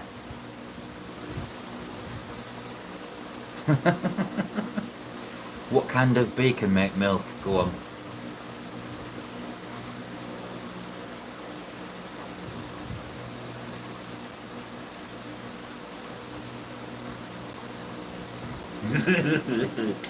Craig.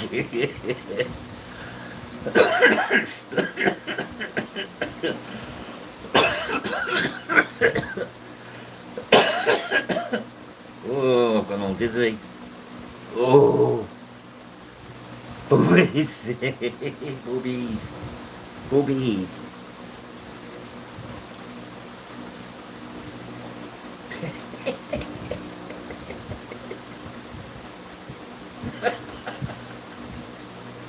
Oh, God.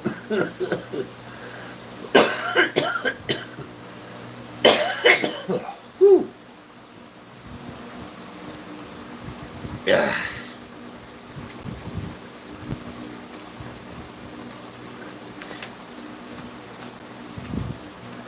Oh, God. Still no idea.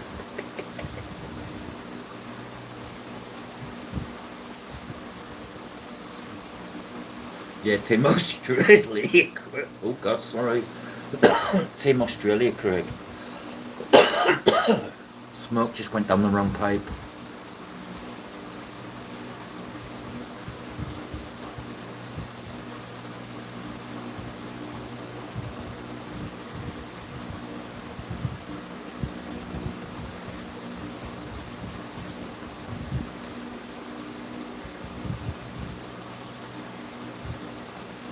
Australia does have some of the top YouTube content and fish keepers. Definitely. Aussie, Aussie, Aussie. Oi, oi, oi.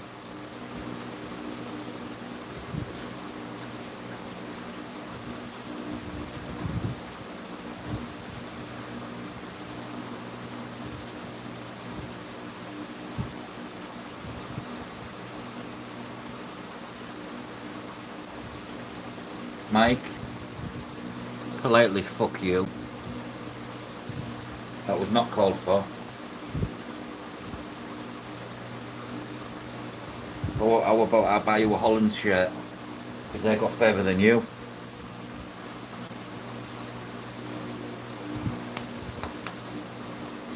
Even better, why don't I buy you a Michael Van Gerwen darts top?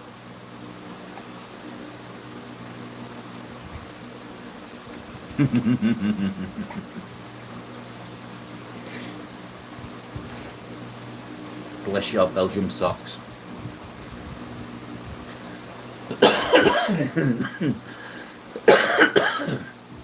Just saying what any Englishman would say to that. Any football fan anyways.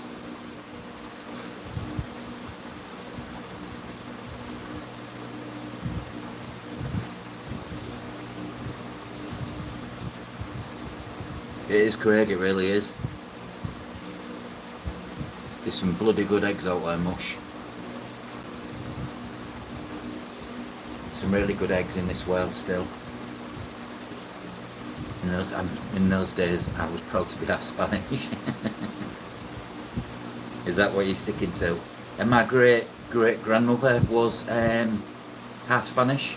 My great granddad was Spanish. And all the female ladies in our family are all got the olive Mediterranean genetics. The men got the dried skin, eczema, and large ears of the English.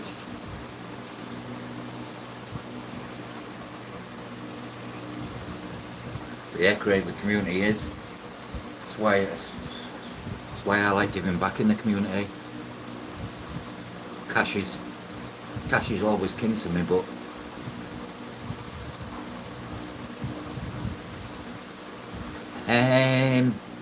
North region,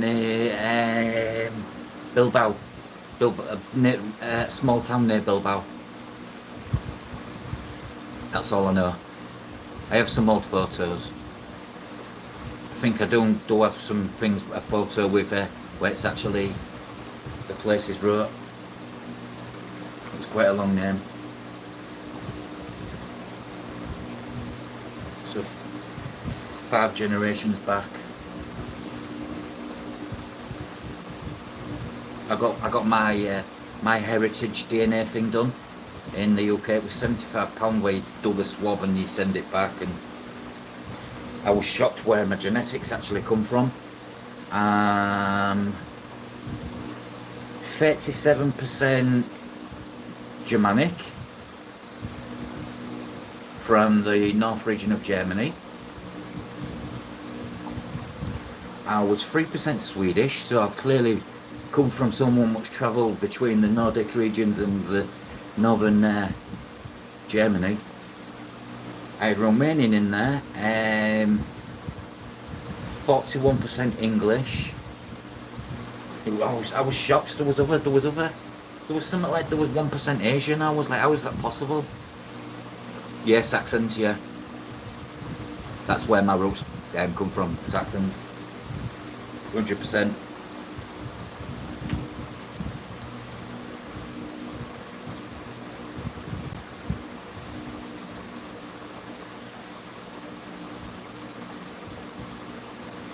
Yeah, I am. I am Anglo-Saxon, actually.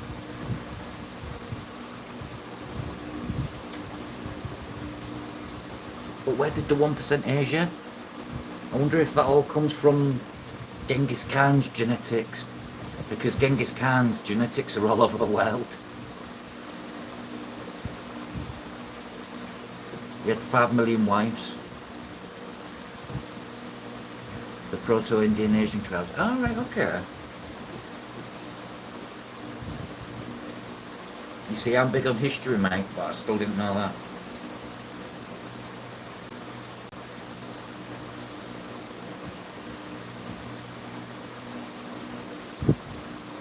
Not enough time in your lifetime to learn all the history there is.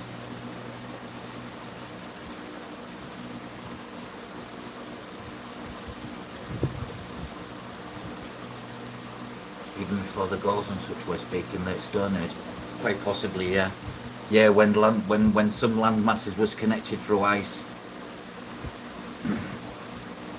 Or, I mean, Great Britain used to be connected to Holland and part of Belgium via, have you ever heard of Doggerland in the North Sea? It's actually like a giant landmass that was washed away about 12,000 years ago. Doggerland. You could actually cross from Northern Europe into Britain before the sea then rose. Your caves are here. Oh, what caves you got? Pleco caves.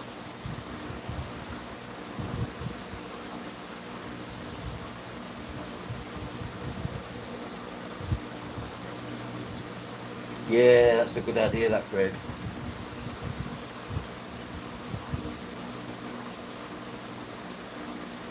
Bit of crisscrossing. Yeah, the North Sea contains woolly rhino. There's the museum in Hull, what's got some woolly mammoth skeletons and stuff what was found in the North Sea when they was building the oil rigs.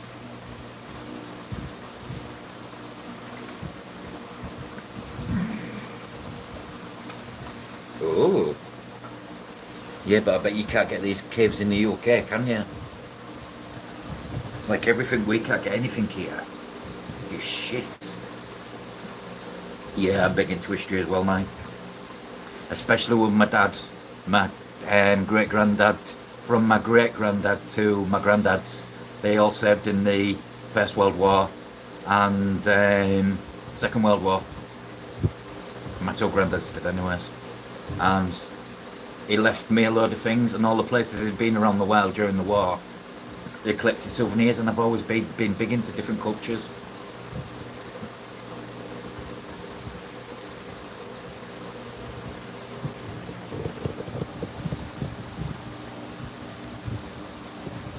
I'm covered in ink. Man's a robotic arm. He's got a dragon in there. My son's name, Samuel. And this here represents where I tried to take my own life. That actually had a scar. That was when Rob was silly and stupid, many years ago. But that's covered a scar. But anyways, let's move on. We live and learn. Yeah, definitely, we'll give him more. I don't really need it, but might help this sales. Yeah. You never know, Craig. We could put something together and get Glenn at GB Shrimp to do order through his business, so we can get some in the UK maybe. And then whoever wants them all chip in for the extra shipping costs, rather than people have to pay out their own pockets, like I'm sure you have done before. I never mind paying extra postage for stuff, mate. Even if it's something different and I know one else, I like having things no one else can get. Yeah, we'll sort some out, Craig, that's not a problem. I'm ready when you're ready. Just get yourself 100% first. I want you firing on all cylinders, and then we can talk water parameters. What are they? What's GH? What's KH? What's soft water? What's hard water? What goes best in soft water goes best in hard water.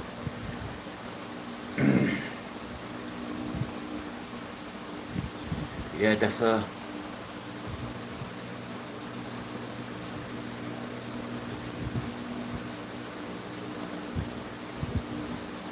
I'm always up for refreshing. I'm covered in it. I'm covered in tattoos myself. I have them on my neck. I've got angel wings on the back of my neck. I've got stars on the side of my neck.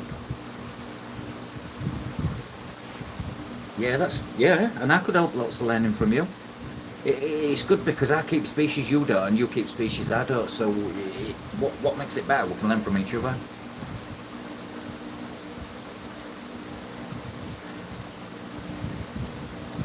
I think we all do at some point, but I think that I know the answer to that, which again would make good debate. And the filtration I use, Craig, to filter my tap water, well, the water from the tap, just to take out the chlorine and so much of the heavy metals. So basically, it's a little bit cleaner, but still tap water. Otherwise, I wouldn't trust it in my tanks.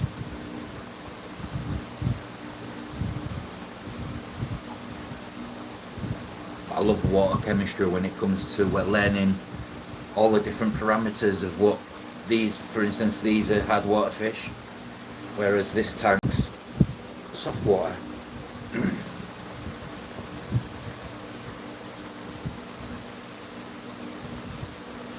Yeah, that's exactly it, mate. That's what we're thinking. Like a live YouTube podcast type thing. What tank would you like to see? This tank. Let's talk about that fish. What parameters do best with them fish? Do they prefer hard water? Do they prefer soft water? What's in your water? And all that. I've got I've got so much info in my head. It's Glenn at GB Shrimp said I need to share it, so here I am sharing it, or trying to. I'm like a sponge.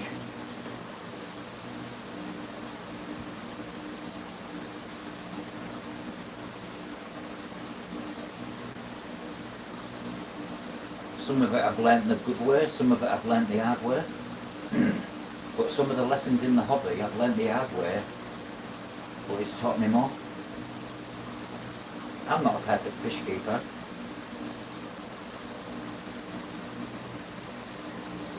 I've had fish fatalities.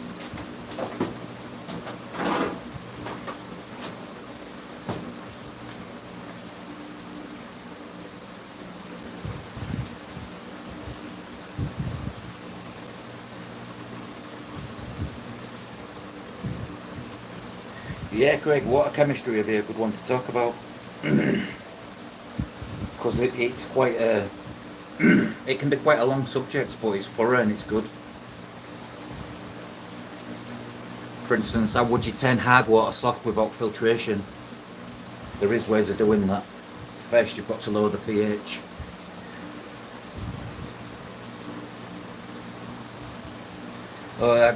With having shrimp tanks, Mike, I have to test. I test my shrimp every 3 months, so 4 times a year.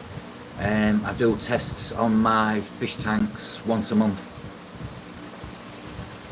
I could tell you the parameters, the GH, the KH, the pH, the NO2, the NO3, what exactly levels are in each tank. I can tell you what food you put in and raise your ammonia. I've tested all sorts.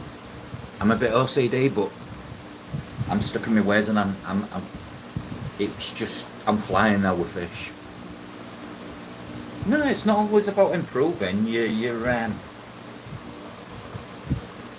husbandry side of it when it comes to testing, because you can go to a tank and go, that tank's perfect. I can smell that tank's perfect. No, this tank needs a water change. But then if I don't want to, I can be like, I know that tank's going to run another week without a water change. Your nose can tell you a lot about a tank, because you can smell it. You can smell that earthy smell, that soily earthy smell.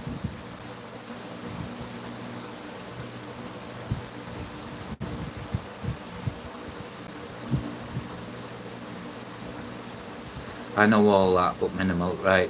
I got a TD. See, I have a very expensive TDS pen. That was about I'd say $100, but it's the best piece of kit ever. Not one of these generic cheap Chinese ones off Amazon, because they give you false readings, but these, and you start to get a flash when you reach your TDS. You get a flash smiley happy face, so you know the TDS straight away. But you can also change it to ppm, electric EC, or TDS, and it does temperatures as well. But it's the best bit of kit I ever bought.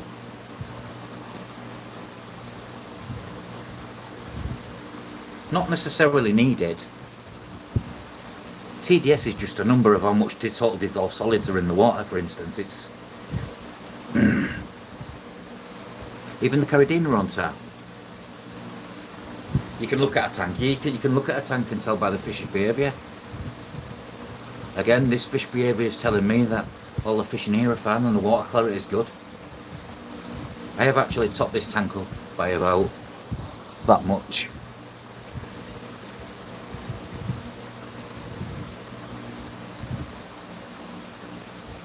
But yeah, all the shrimp here, Craig, all the Carradina, even in the UK, they're all kept on tap water. There's only one shop, and it's the shop I use, who's actually got a dedicated shrimp room where they've got all the Neo Carradina on your pea gravel and your sand, and then they've got all the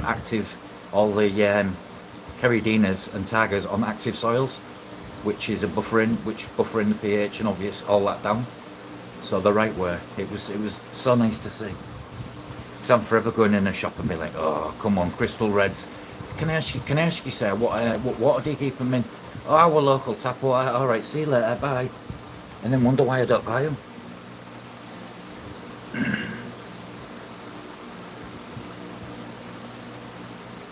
Some of them aren't like a shrimp.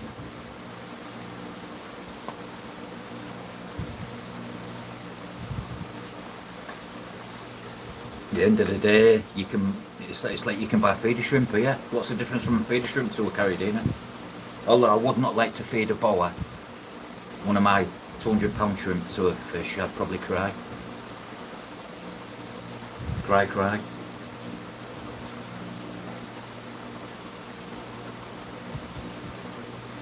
But can't you sell your numbers? Can't you sell your excess shrimp? I've always got someone for excess shrimp now. I think I've actually built a bit of a name for myself, a good name for myself, regarding shrimp shipping and sales in the UK. So I've kind of like gained a bit of a good reputation. I'd like to think so, anyways.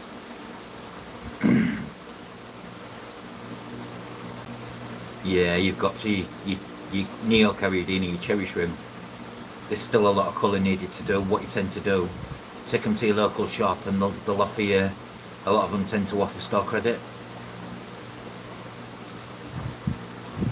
And then if you need store credit, you just get some new sand for your next tank, or some new rock, or some new wood. I got all this lava rock by trading like that. I didn't drill the holes in this lava rock, there was already drilled in.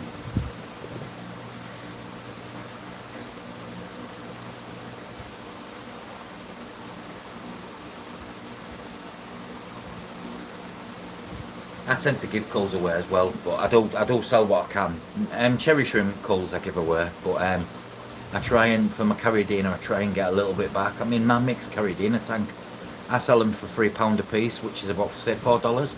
And there's some $20–30 shrimp in there. But I still sell them for that. Because I like someone to get a good start, some good genetics in the mix.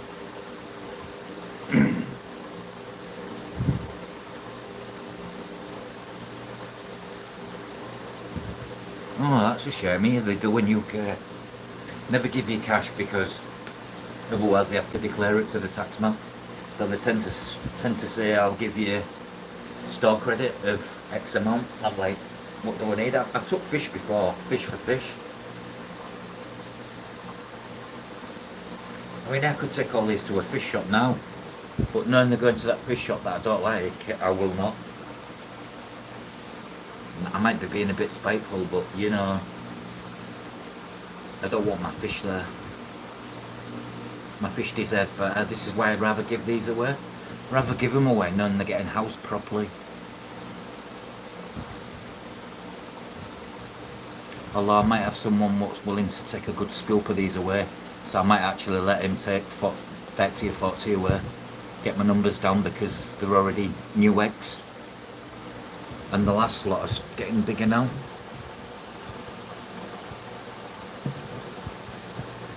They were pretty fish, it's a shame really, but they just don't stop breeding. They just never stop.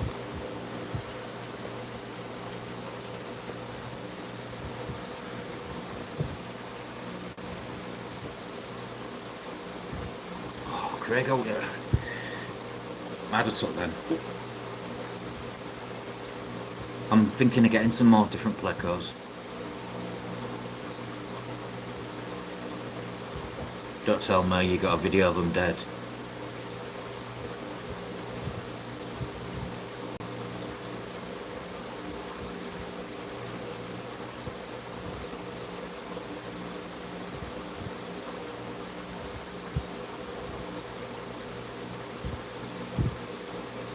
Ah, no. Obviously not fed them enough. Or very little.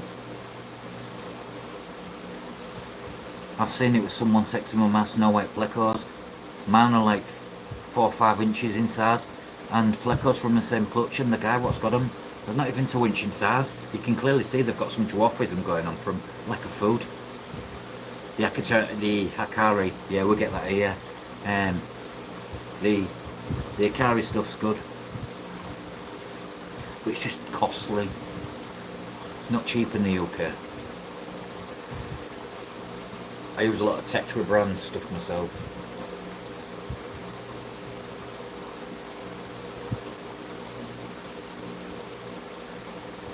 when they're lorikeets. Do you know how many people, Craig, don't even know what lorikeet means? I've had someone ask what does the L in the L numbers mean, and I'm like, are you serious? And I'm like, yeah. I'm like, it's the family species of the L numbers. The L stands for lorikeet. And I've asked someone, why did I put the L number at the plecos? I said, how else would they which other way would they identify which species is which? Do you know when you're up against people like this? Armoured cat, well yeah, because the first pleco was the armoured pleco. The big, they've got one in the shop I go to, massive. It's the biggest pleco I've seen. And they've got a giant Arapama and a Giardini in this big 10-foot tank. 10 foot by 4 foot by 4 foot. Stunning, stunning fish.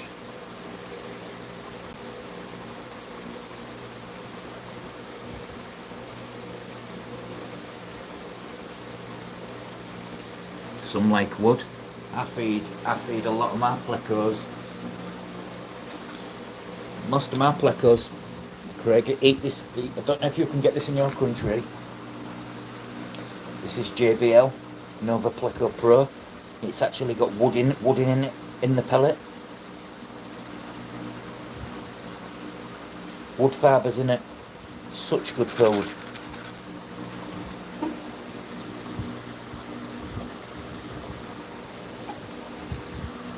But my plecos also love these, the tablets, Tetra Tab Minis, designed for Corydorus and clam loaches and euloches, bottom dwelling species, but the plecos love them. And they're not food what pollutes your water. You'll know what I mean. You've probably been through lots of foods like me, and you've put some foods in and you get that awful smell from the food. You can just tell that it's a cheap food.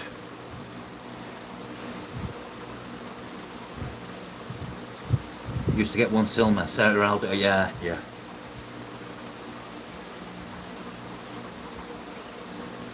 JBL do some good stuff. Yeah, foul in the water. None of my foods foul the water. You can just tell by the smell. Yeah, I've got a fish flake food of a certain brand. Even if I put a little sprinkle in each tank, I'll go out my room and come back in, it stinks like rotten, like cabbage, like a fart.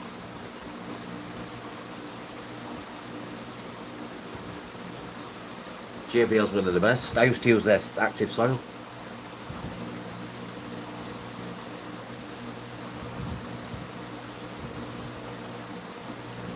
Yeah, I did some with some ripashi. If you know what ripashi is, you know, like your powdered foods. And then I made some with an ingredients to bind it together called agar. It's like vegetable based type products to congeal everything. My plecos, when I was breeding plecos, all my plecos got homemade food, fully raised for 6 months on homemade food, because at the time I didn't have the money I have now. Yeah. Repashi's good stuff. I use their morning wood and their bottom scratcher together. Someone advised me to get a bit of the Soylent Green and add a bit of Soylent Green in. Said it really brings out the pop in a pleco.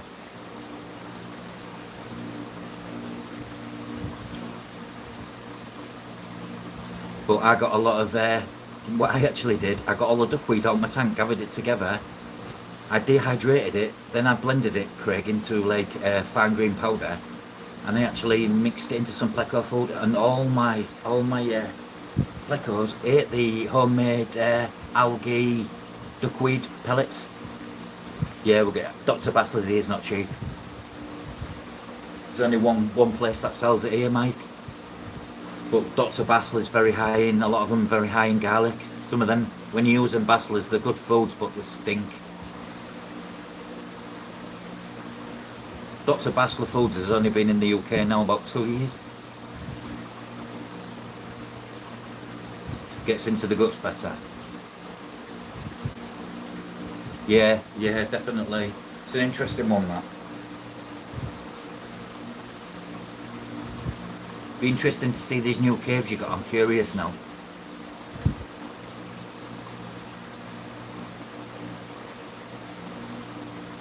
I bet you could get some nice gemstone pleco caves made, you know, Craig. Like semi-precious stones.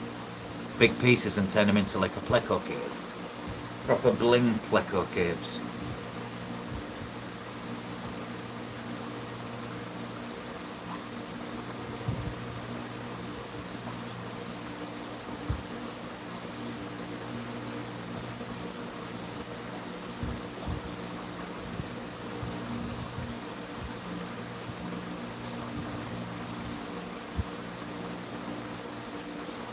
So so what would I need to send you, for instance? In what format would I need to send you something if I wanted it made out of the stone? Would it be like a JPEG PDF type file?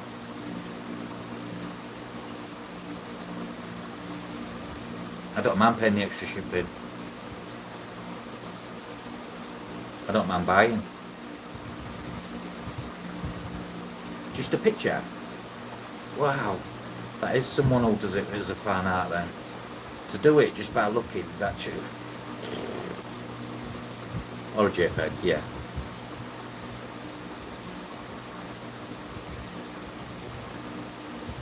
So I've got a...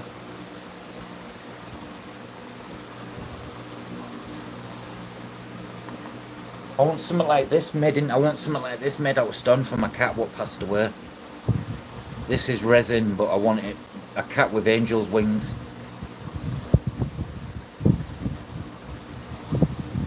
But I want it in a stone what's the same colour as the cat was, like an orange of some sort.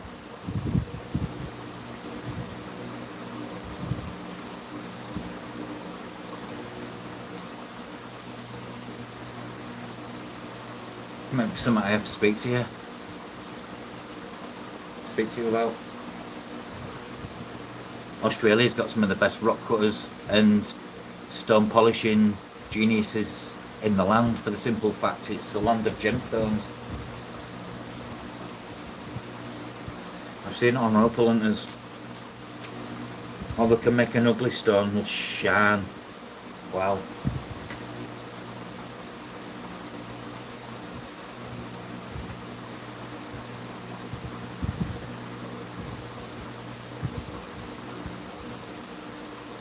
That's interesting though, mate. The Belgian brand. I was using some dots of Basler, but it was just the cost of it. It wasn't cost effective for me.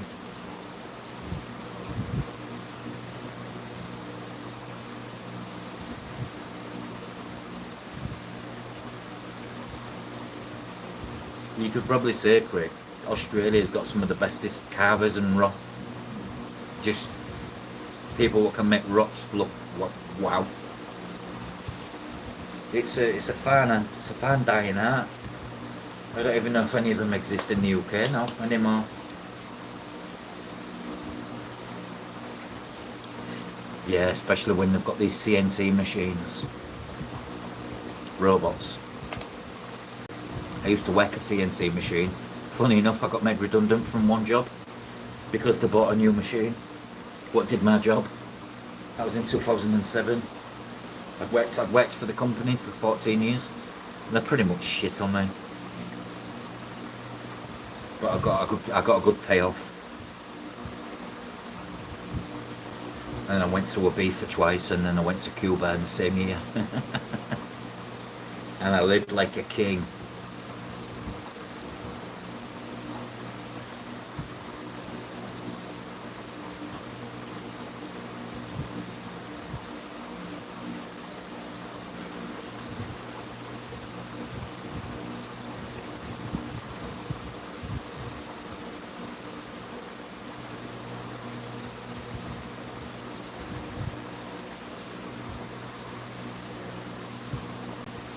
Yeah, and unless they pass it down to generations, the little secret tips and tricks, they take it to the grave with them. and then it becomes null and void. It's a shame, really. Chinese are very good craftsmen. You only have to look at the terracotta army to know there was good craftsmen. I mean, look at them each terracotta army book found in that. Each one had its own facial expression. Like it was actually modelled on the person, an individual person. Oh, that's a shame. Damn COVID.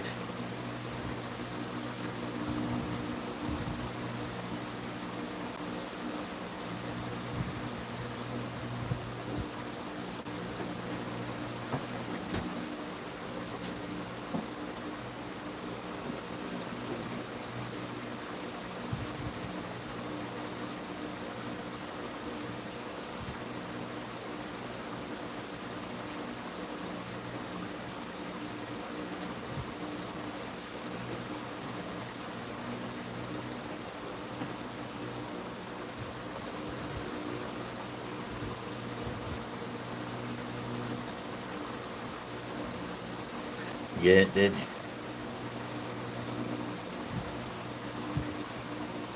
COVID and Brexit killed the UK. People don't see it, but the UK right now is really on its knees. I'm surprised in the UK there haven't been a bit of an uprising. People wanting to take over, you know. You know, when you can just feel it's coming, just because of the way things are getting.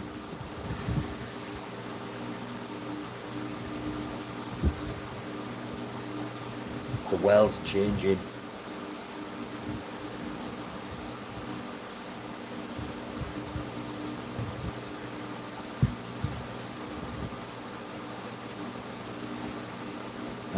Global warming is real. We created it.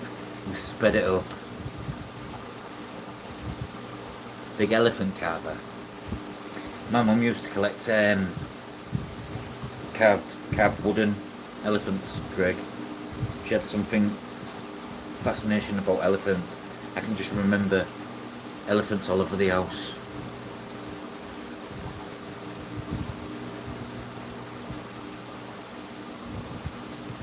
Yeah, factories, especially now. You want to see the big factories that Amazon has just built, and they're looking at doing a big eBay store thing there, so you can do a click and collect. And now they're looking in our city to do this, to trial them robot deliveries. Imagine walking down the street and you're like, beep beep beep beep. Next thing you know, you look round and there's R2D2 and C3PO, and you're like, what are you doing? They're like, oh, I'm just taking a sex toy to number 7. Oh wow, okay.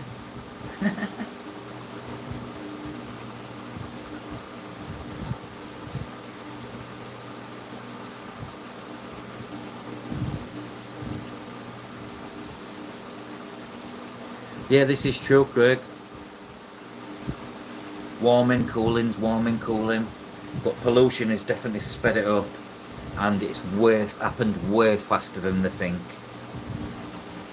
I mean, it's pointless now trying to rectify it, really. It's not, but it is. Oh yeah, if you put an heater on.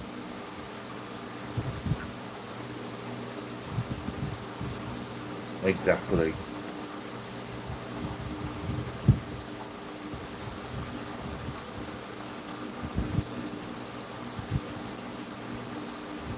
Craig, do you know to monetize on here? When you become monetized, is it once you reach 4,000 hours, 4,000 watch hours?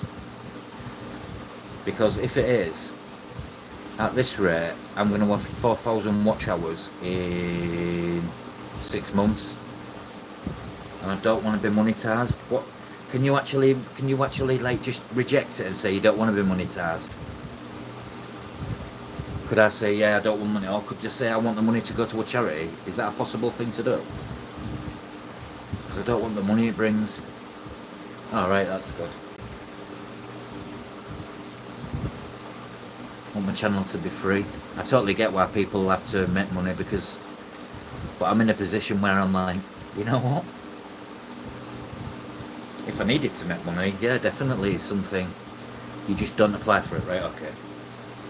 Got yeah.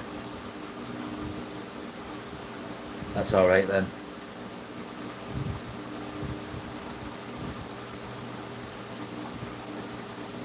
Do it like I did, $2.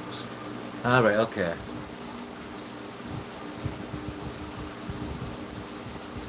I have thought about that, using the money to like buy, I don't know, say a nice filtration package kit with all the everything, or a nice filter, nice air pump, and then like prizing it off.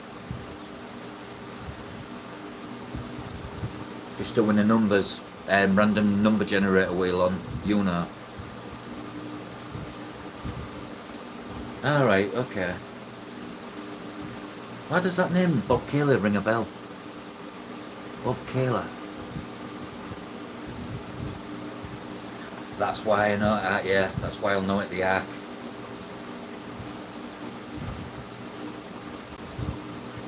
But yeah, I mean, I hadn't set this out. Do you know why I've set out to do this? Just to share what I have, and just to like learn from everyone.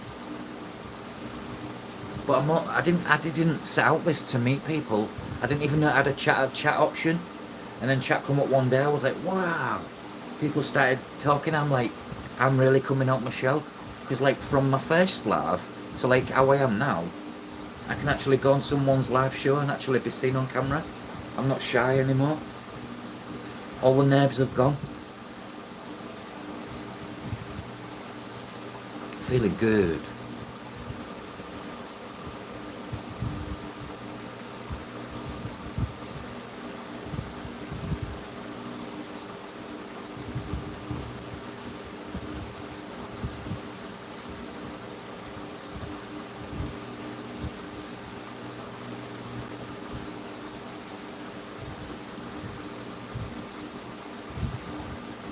TN Fish Mafia. That's also a good plan. Giveaways generally attracts a lot of views. Well, this is what I mean. It won't cost me something because the funds will have been generated by canned donations by amazing people. So at the end of the day,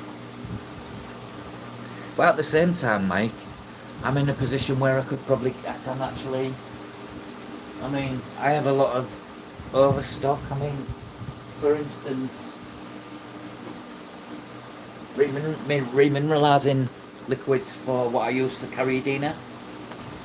I've got loads of extras. Looks like I robbed a shop, but I didn't. I've got loads of, just trial bottles. Really good stuff, this.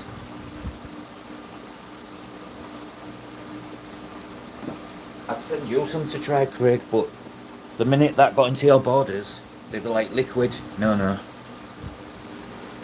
I'd have to look at that. It's really good stuff, Craig, for your Caridinas. Your arrow water. And I've got ample supply of it. I'm a bit of a hoarder when it comes to stuff as well. Yeah, sneaky giveaways, yeah, definitely. But actually make sure people receive them. Hey, Craig? You know what I mean, fella. I want to see people actually... I want to see someone on a live and then be like, oh, I've got this from Rob.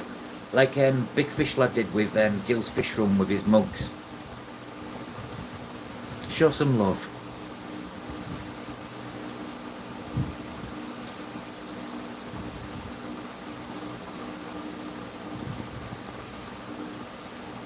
That's what it's all about, mate, for me. I mean, for God's sake, I give shrimp away, pretty much. Often. I did used to be on an app where I used to do like random giveaways. I gave away £250 fish food bundle, and it was a box, and the box was about 3 foot by 2 foot by 2 foot, and 250. A shop donated it. I actually had a fish page sponsored by 2 shops. I actually had about 4,000 people in the group, but shut it down because it was full of turds.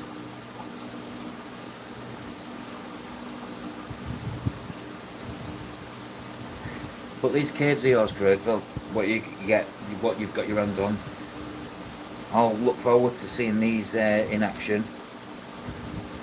Because I will find a way to purchase them. Even if it's loads of shipping.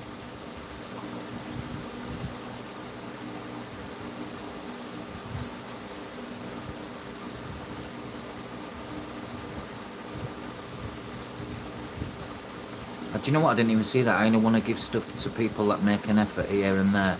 Say hi. Yeah, those are winter rats are the ones that deserve it.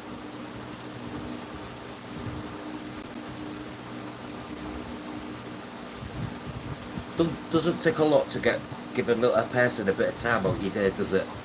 Regardless of who they are. It's nice to be nice.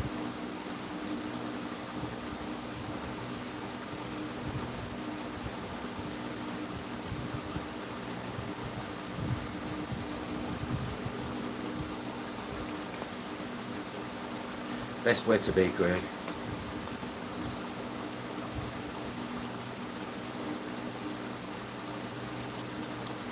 Take it for instance, GB Shrimp Glenn, my best mate, he has a Facebook group, shrimp group, right? And it's just reached 1,000 members. So as a thank you, he's doing a free giveaway. Everyone will put the name down, got a number. And you've got about 500 people commenting.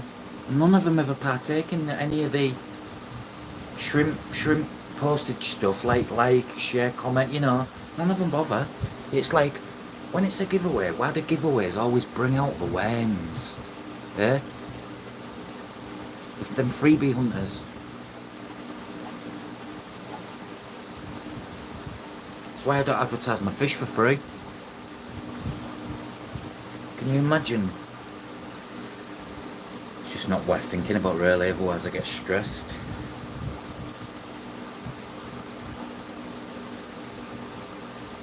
Yeah, it does me too, Craig. It does me too, mate. It's like you feel like saying, "Oh, you'll pop up." You do. I really do sometimes. Because Glenn's a small business. He doesn't have to do this. He doesn't have to give stuff away. The amount of stuff he's giving away. And sometimes you don't even. Not even. Some people. Then people get something free and don't even give a simple thank you. Yeah, of course it does. It makes. I love receiving stuff now. It's like I collect stickers. I seen on your tanks, Craig. I'm like, I want a Craig's Catfish Cave sticker. So yeah, I want a sticker. Anyone what's got stickers can send me a sticker. They'll do the giveaway in Tari.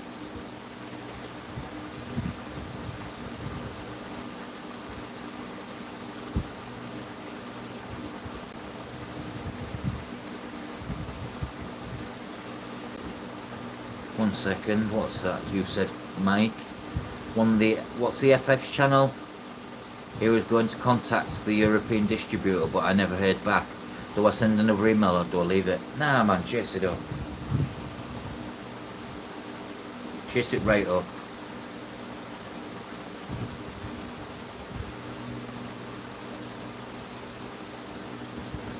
Oh wow, I'd have cleaned him out there and then. Facebook's full of them. I don't even waste my time. I don't even reply to a lot of messages.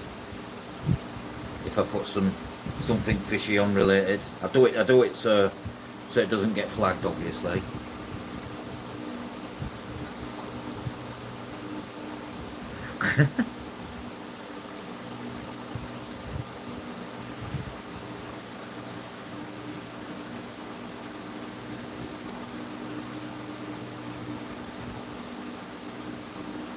Yeah, it is. He is one, Mike.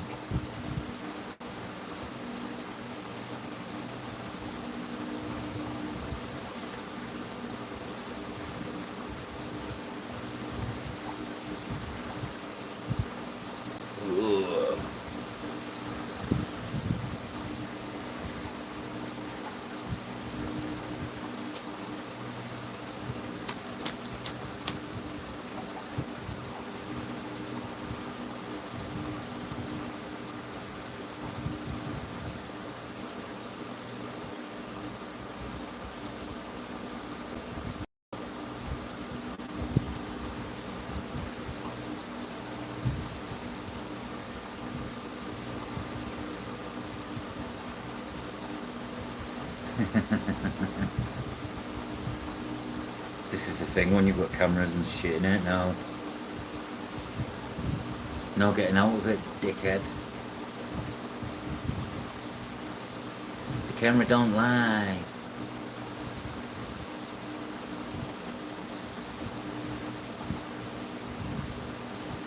Yeah, you don't do stuff like that. And that was all just down to you guys just being generous.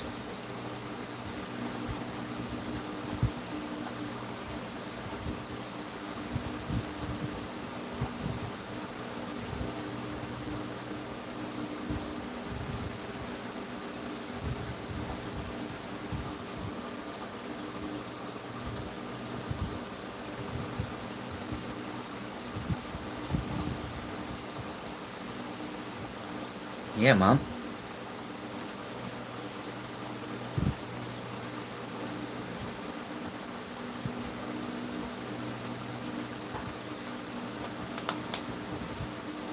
This is the... oh, yeah, that's it. You would have.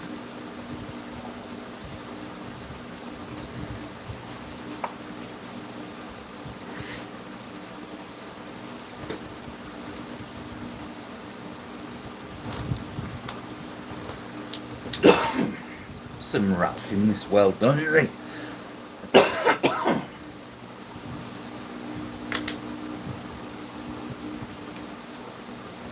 Yeah, someone what's been punched wouldn't do that. Does it get punched again? Throat punched.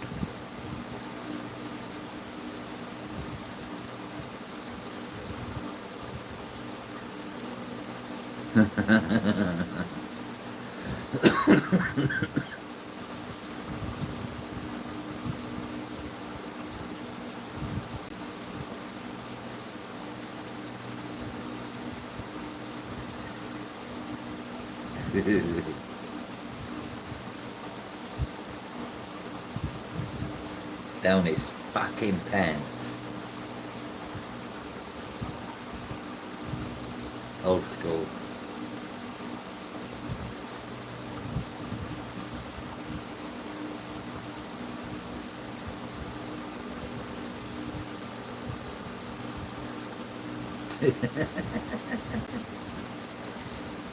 Jeff, if he was in the UK, mate, I'd say drive over and scoop up a net full, but unfortunately, not a chance of getting these into the States. Even if it was possible, which I know a way, but I won't trust them over 2 days. Even if I packed them correctly.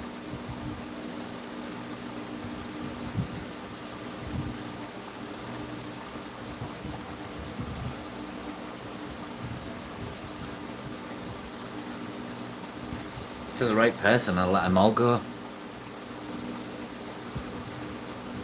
They've saved the time with me now. I've got enough of them.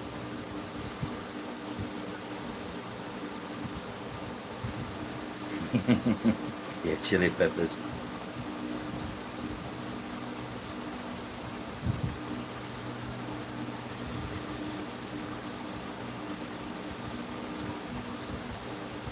We're getting stingy dingy, stingy dinky, warm willy. We grow chilies on our windowsill.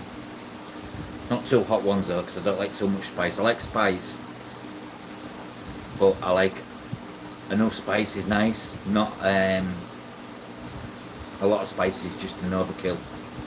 Can really put a meal off. Just the right amount of spice. Just that little afterburner what wears off. That's okay. For a challenge I once I think it not a ghost chili, what's the hot chili? Or was it a ghost chili? Well, I ate some sort of chili what was classed as the world's hottest chili. I did it I was working in an exotic animal shop. And I did it as a challenge. It was the worst decision of my life ever. Not even 8 litres of milk sorted it out, and I puked, and when I puked, all the chilli went through my nose, and all my nose set on fire. And the next day on toilet, oh yeah, I'm going to talk about that. Made me really ill. Yeah, my wife does, Jeff. It's one of our quite regular meals a night, a nice chilli. But rather than using kidney beans, uses old baked beans because she doesn't like kidney beans. I do, but she doesn't.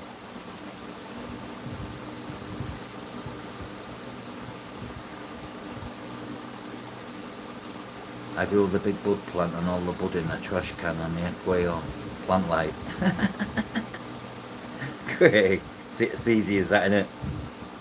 It is in your climate. I do love a good chilli. With some of the chilli done with some of the best ground beef, or not just your cheap everyday beef. Nice, not much fat in it. We have it on, I think it's a Thursday.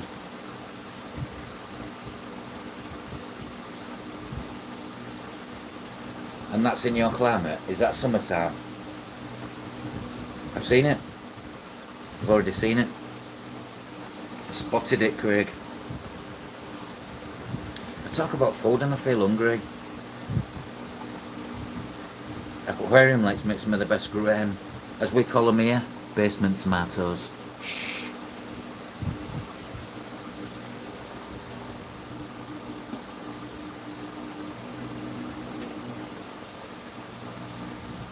There's me talking real loud and my children are all still in bed, fast asleep. Oops.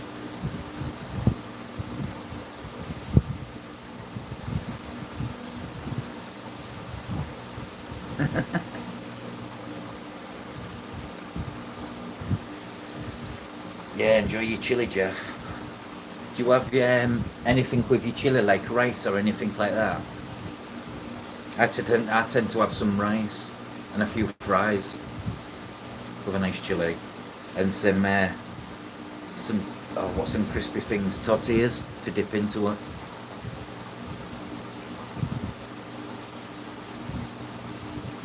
Now I'm hungry again.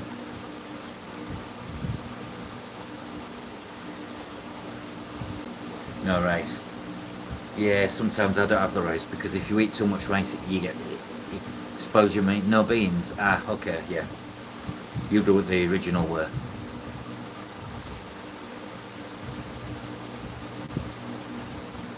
Tortillas, yes, to dip in, scoop it up. Oh. You ever put like grated melted your cheese on the chili? I love melted cheese on it. A real nice cheese though. I'm talking a nice strong cheddar. Rob's talking food again and getting hungry. Rice for the wasteland. You don't. Yeah, because even sumo wrestlers are Japanese, not Chinese. Craig, see right there. You don't really. Rice is key. Shredded cheddar. Oh yes.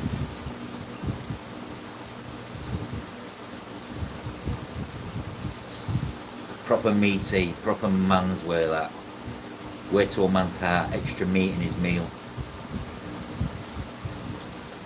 I'm the meaty kind of guy. If I go to like out to eat, I'll get a platter of ribs, sticky chicken wings, enchiladas. And that's just a starter.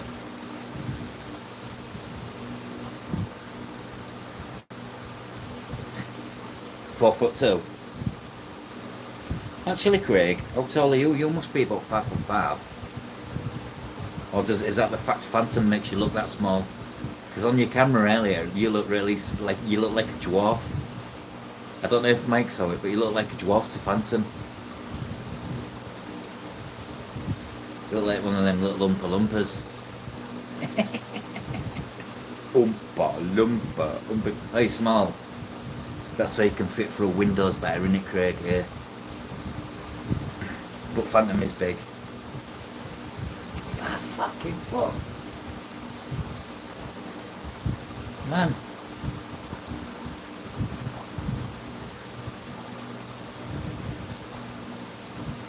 So you're like a hobbit? Like out Lord of the Rings, fat foot? Craig, come forward! Yeah, I did notice that. Way taller. I'm observant.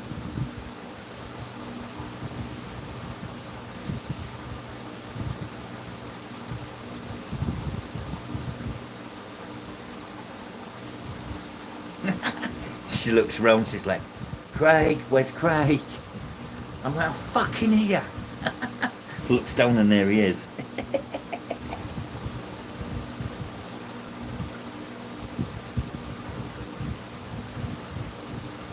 Yeah, I think stupid. I think Craig's an hobbit.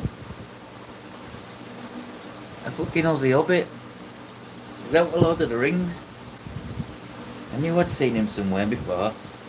Craig O'Baggins.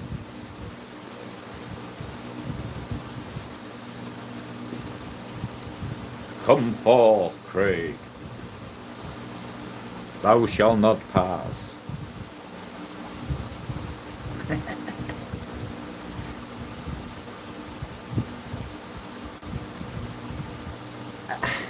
Is that like a Scottish, Irish, Celtic name, that?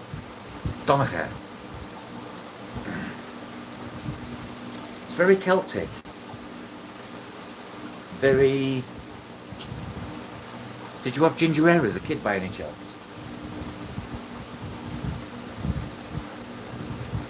Yeah, I do know this one in Epping. Yeah, that's right. I've seen that on there. I think it's somewhere. I've seen it somewhere off Google, anyways.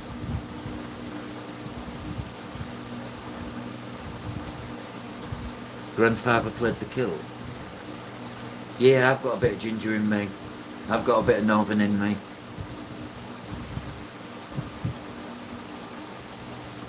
That's probably where your angry genetics come from, Craig. Or your wild side.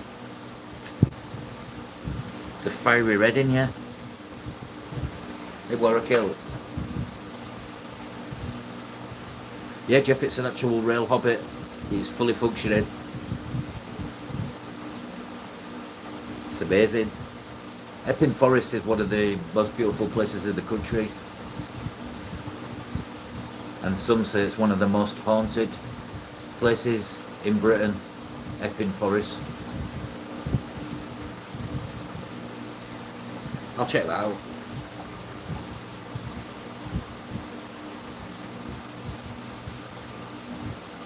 That ain't no kill, mate. That's a kill. We got Craig to say them lines. This thing from, do you know the film with Mick Dundee in? That's not a knife. This is a knife. Mike got him to say it earlier, Jeff, on his live, and oh my God, what did it make our day? Yeah, I'll check that out as well.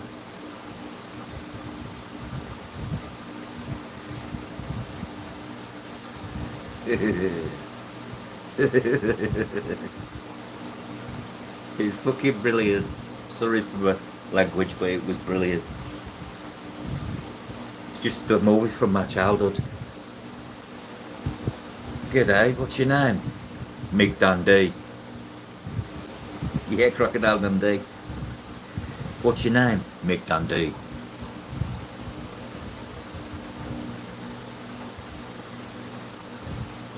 Oh wow.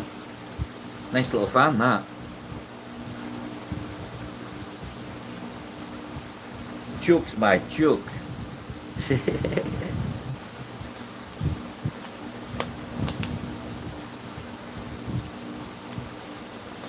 Brilliant movie.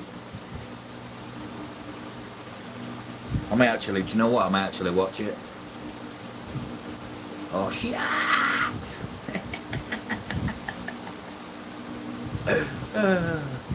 I might have a classic movie night, you know. Can feel one coming on. I sometimes do. The old ones are the best. They don't make movies like they used to. Yeah, that's not a fork. This is a fork.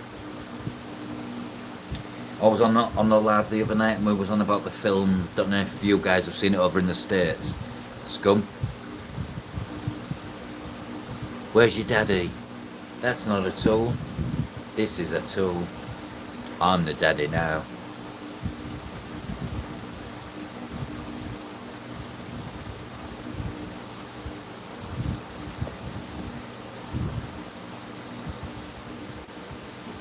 Better than McDonald's. He says the bastard has a gun. Better than McDonald's. No, where's the sausage?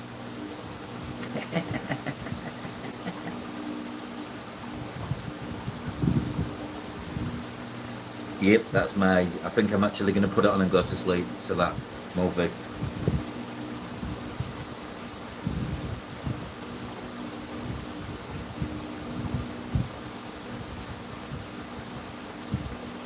The original, the proper, the Annie, get to the chopper.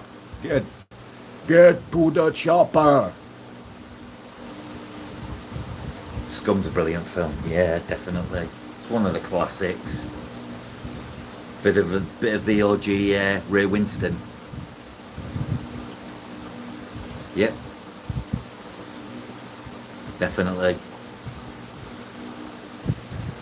I might add that to my list actually. I've not watched it for about 5 years. Yeah, no worries, Craig.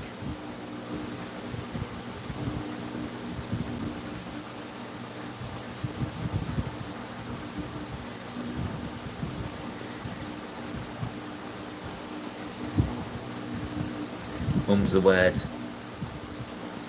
Mum's the word.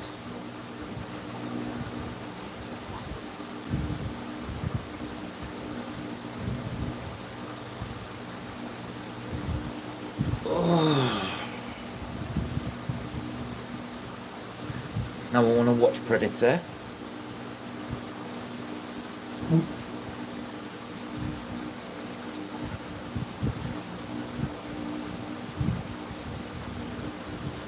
I watched a load of old classic movies while I was away the other month.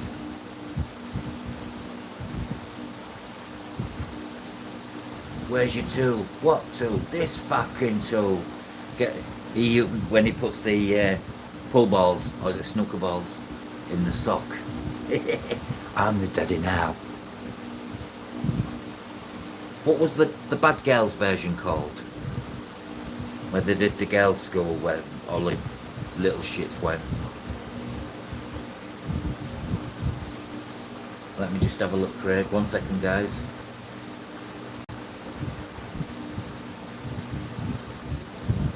Sorry about that, guys. Just looking at Craig.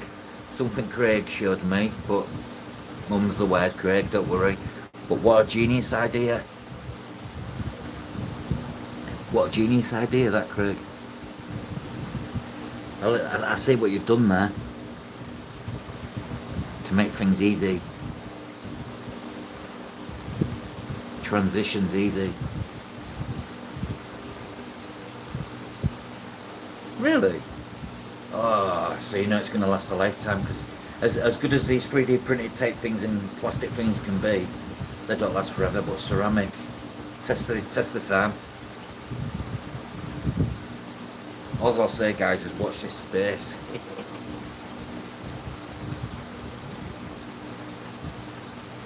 That's one of them, Craig. I won't say too much, but that's one of them things what could revolutionise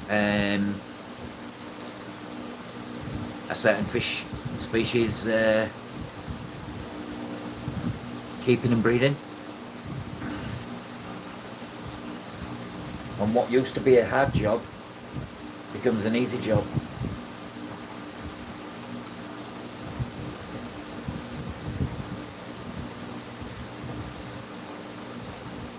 Yeah, it's a good thing to have. Steve is an hard drive. I've got one somewhere with loads of old movies on when I had my laptop. I always used to download all the old classics and store them in like an old classic film file. Sometimes I'd get some popcorn or whatnot, some snacks, whatever. Sometimes even a couple of beers. And I'll sit and watch a film with the missus. Some of the old classics, some of the Police Academy stuff, you know. some of the stuff that you could just not make now and get away with.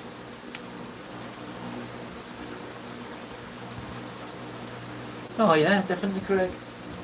I like the principle, I like the old layout, and the fact it's ceramic just makes it even more special. I didn't expect you to say it was ceramic made. It looks too good for ceramic.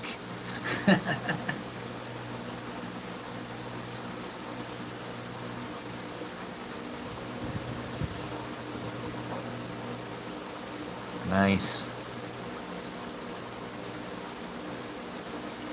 I have Netflix, but only to watch certain shows. But I have don't know if anybody else in the UK has these, like a Fire Stick, what's flashed. So like I can stream movies you're not supposed to, and I get all the channels I'm not supposed to. So really, I shouldn't even have Netflix. Yeah, 100%, Craig.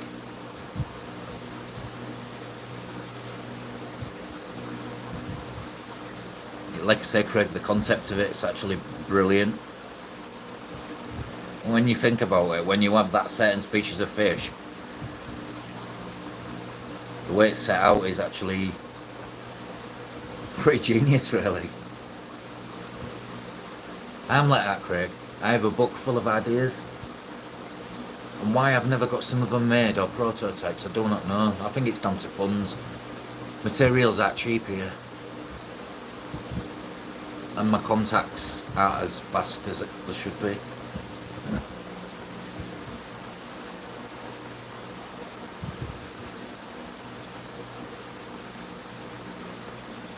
Yeah, definitely, definitely. An hard drive full of movies is it's like a bar of gold, really, isn't it? Because it's going to come a day where some of them films are just going to be lost. Oh, what have you got? The opposite. You got a male to the female, if I'm right.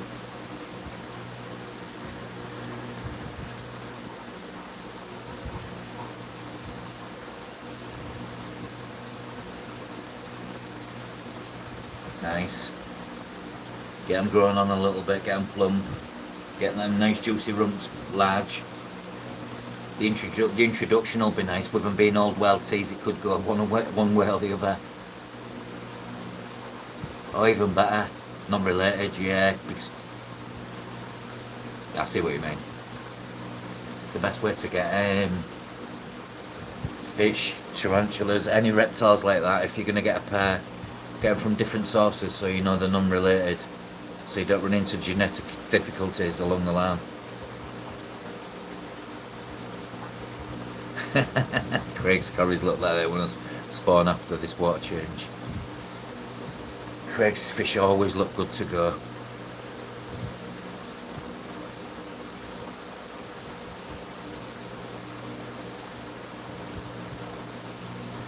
Where have you sourced them from, mate? Your Blue Dreams? I started with Blue Dreams. That was my first shrimp.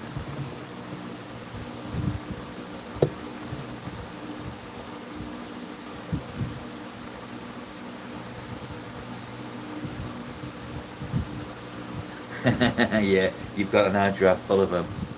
I know what you mean. You can only download now if you've got the YouTube Premium, which I do have, but saves no benefit. Big fan of them into breeding, yeah, me too. That's why even with shrimp, Craig, I'll get different breeders. As long as the reputable breeders or come from a good shop source, I will get multiple species from different places. I'm a big fan. I do it with my Corridorus. My Corridorus stay by original parents all came from 4 individual sources, and the offspring was just so much nicer.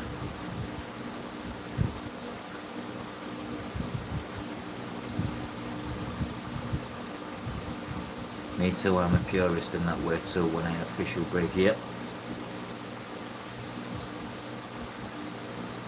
Yeah. I've held back 10 Corridorus, 6 male, 4 female. They'll be ready, they should be ready just after this. Once this summer's gone and it starts cooling down, my corries will start laying eggs. It's always when it cools down.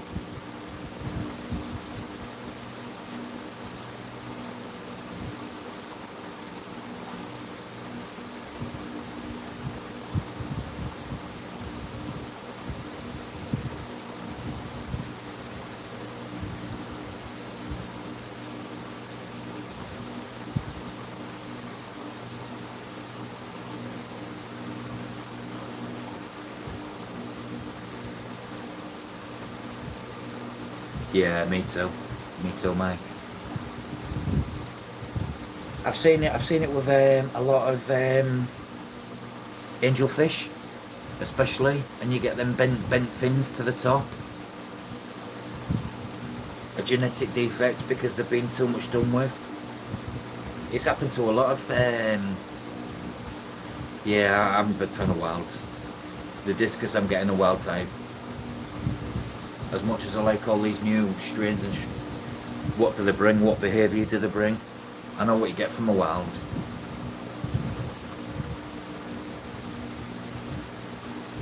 That's why when I shop at Wharf Aquatics, I travel 2.5 hours to go there, but they sell a lot of wild caught species, and I know they're just. I mean, for instance, you had captive bred epistogrammas in 2 tanks. One was wild caught, one was captive bred. You should have seen the size of the wild caught epistogramma compared to the captive bred, and they was the same age.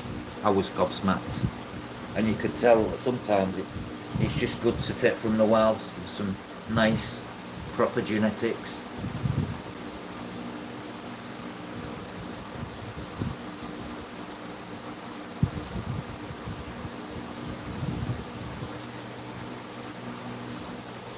Yeah, good idea.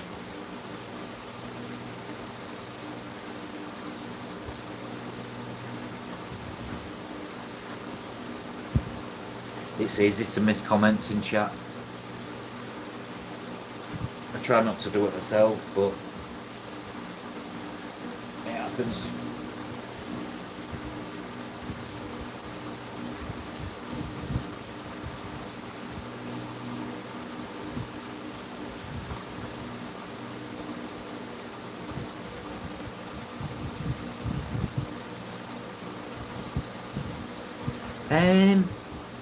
That's an interesting one. That I wouldn't see why not, because the better. They say betters are not very active, but give them a little bit of space. I don't see why it wouldn't make a good diver fish. But what fish I do find make the best diver fish, in my opinion, first class fish, is a lot of your dwarf rainbow species, or like your praecox. I've just found having them in a tank brings out the best. You never ever saw my very shy Maliwe crevensis pulcher, and now since she's in the tank with the rainbows, it's like it's a different fish.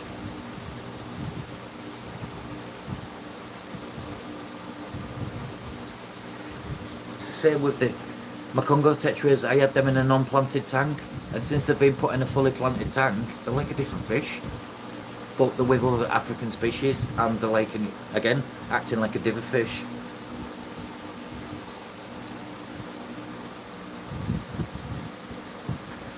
They're a good source they get at Garnelio, but I've heard good and bad things about them, Mike. They're in the Netherlands, aren't they? Or is it no? Garnelio's in that part of in Chris Lookout part of Garnelio.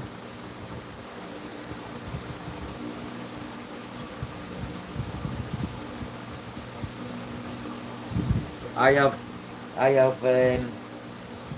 Corydorus starby and Corydorus violet smudge spot, the similis, Corydorus similis, and when they was in the tank without any of my rainbow fish, for instance, you wouldn't see them again.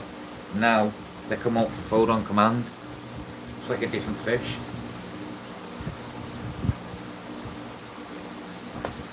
Yeah, this is it.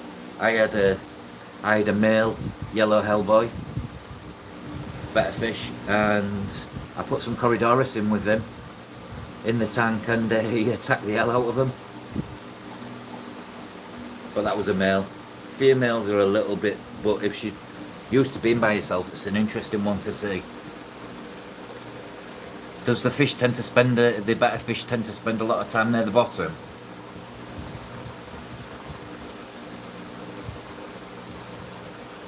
Yeah, the airflow, yeah, definitely.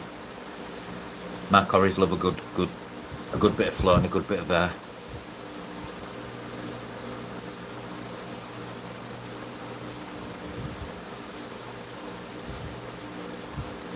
Full bar. Yeah. like that. I'd never put curries in here. Yeah, they will love that. They love a good bit of movement.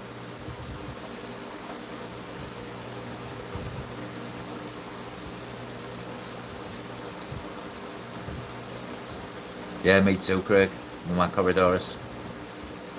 Nice big flow, lots of aeration. Another thing what I have big success with is cooler water, big cooler water changes. 9 times out of 10 they always lay eggs after a nice big cool water change. But only if I add Indian almond leaves, catappa leaves into the water before I put it back into the tank.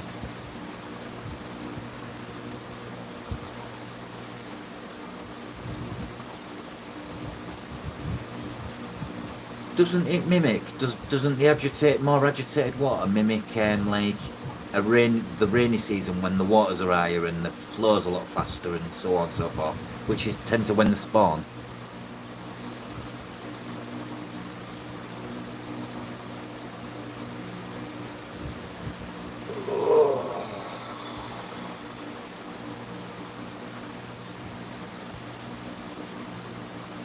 Jesus, I've been going 3 hours.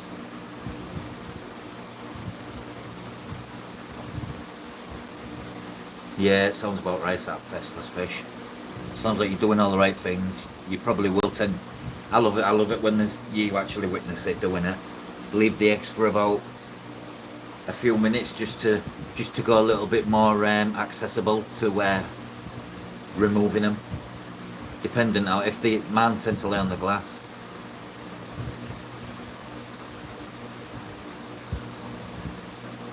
Yeah, Corey from Aquarium Co-op Mine deals with Garnellia. That's where all his shrimp come from. Hitting that protein level. Nice. Cali black worms. When a lot of my fish, Corey's do them. Anyways, when I give them Cali black worms, it's like I give them heaven candy, especially live ones.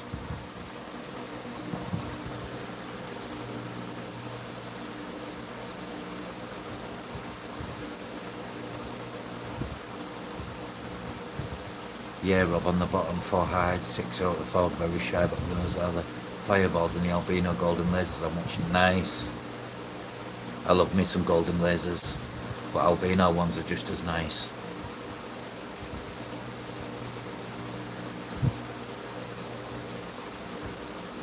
They're not cheap in the UK at all. I wouldn't mind some green lasers too. Yeah, Cali black worms. I put all my breeding success down, Craig, down to the fact that my fish have access to Cali black worm. Sometimes they'll get it once a week. Sometimes they'll get it every other week. It depends. It's getting harder and harder to source. There's only one source I can go to, and it's like 10 bags for 27 quid. So I bought 20 bags and put 10 bags in a shrimp tank. Forgot about them, and I've got loads. So I've got my own Cali black worms now. By accident, or just trial. They don't bother the shrimp, so I just scoop some soil up and pick out the worms. Yeah, it's a superfood for fish, most definitely. And if your fish have always got access, especially adult fish, if they know they've always got access to baby brown shrimp, it's almost like they think, well, if there's ample food for us to eat on these little things, the babies will have more and the breed. And I do put that down to I've hatched my own baby brown, so 6 out of 7 days man get baby brown. Sometimes and blackworm. Me too. What's that? 1 second, Craig. I cultured them purely by accident, and I haven't done that different. They're just they're actually first class fish. They're actually in the soil. They actually got chopped in half, and I didn't know if you cut them in half, they reform into like 2 separate. So I cut them in half, put them in there. The shrimps ate a few, and the rest just multiplied. Now I've I put an algae wafer in, or I can get a piece of 30 course sponge, so it's got big enough holes, make a slot in it, put an algae wafer into the sponge, drop the sponge down into the tank, and all the worms, Cali black worms, climb up onto the wafer, and then all I do is pull the sponge out, drop the sponge in a fish tank, and then the fish eat all the worms coming out. Again, I found that trick on YouTube.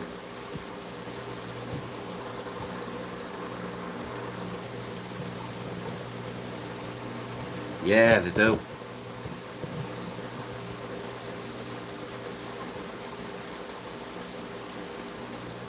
By accident, I have. It's easy to do.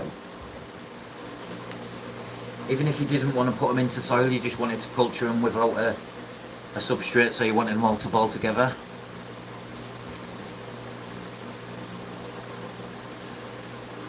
Oh, July. Awesome, nice to have you here. All the way from sunny Las Vegas. I'm in the UK. This is just one of many fish tanks. Thanks for joining us.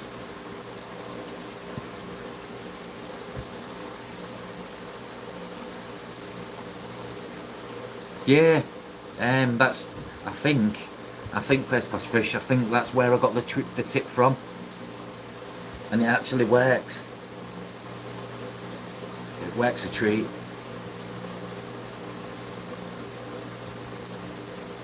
Yeah, welcome July. But it's such a good way. I mean, if you want, I can fill a sponge up, I'll leave it for about 2 hours, and in that 2 hours it's just brimmed with worm. Take it out, take the wafer out, drop it in the tank, and the fish just nibble away at it.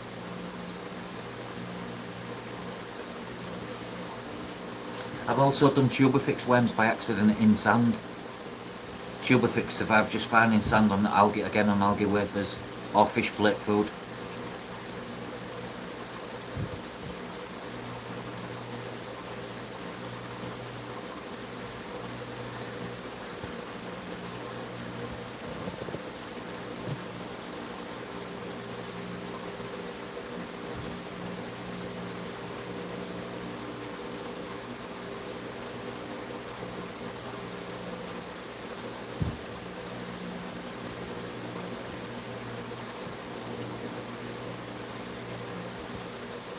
Yeah, you've got to treat it like a fish tank.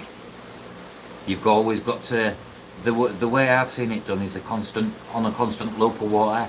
Old water's coming dripping out slowly, Craig, and new water always dripping in above on like a tray with lots of air bubbles in the water, and you could see all the mounds of worms forming together.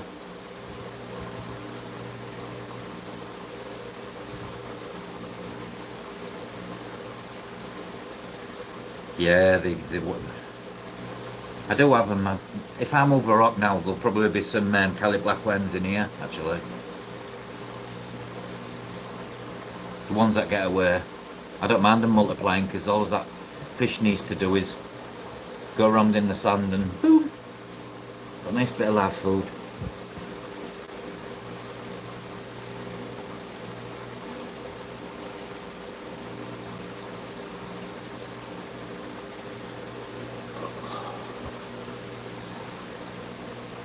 It's not much effort to do, really. If I can do it by accident, anybody can do it.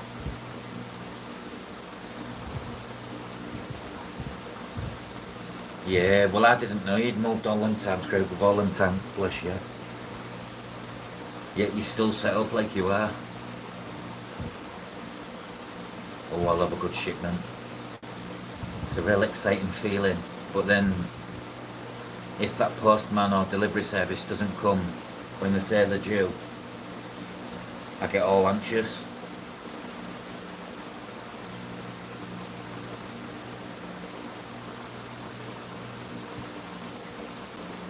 Just making a lot more work for yourself, Greg, really, aren't you?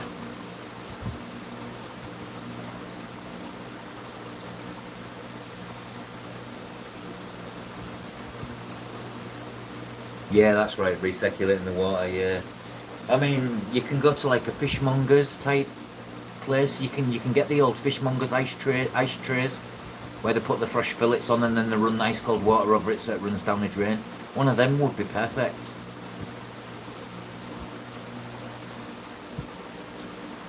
Talking about strong guys, right? I'm gonna cut this stream off now and say good night to you all because I'm gonna go get my head down and get 40 winks. Need some beauty sleep. But it's been brilliant having you all join me again at this silly hour, wherever you are.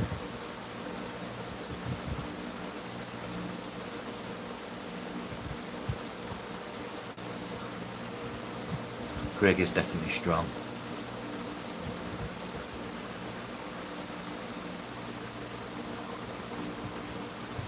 But yeah, cheers guys, and I'll catch you all again soon.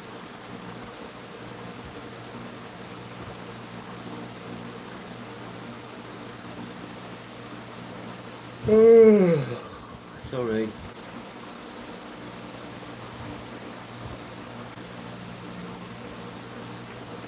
Love you too, brother. Good night. God bless. And to everybody else, love and prosperity to all. Bid you a good day, or a good night, or a good evening. Yeah, thanks for joining in chat and that, guys. It's been some interesting chat this evening, or this morning.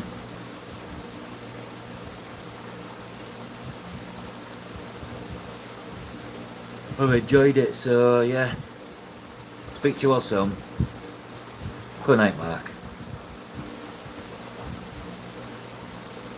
Not a problem. First class fish. Thanks for dropping by.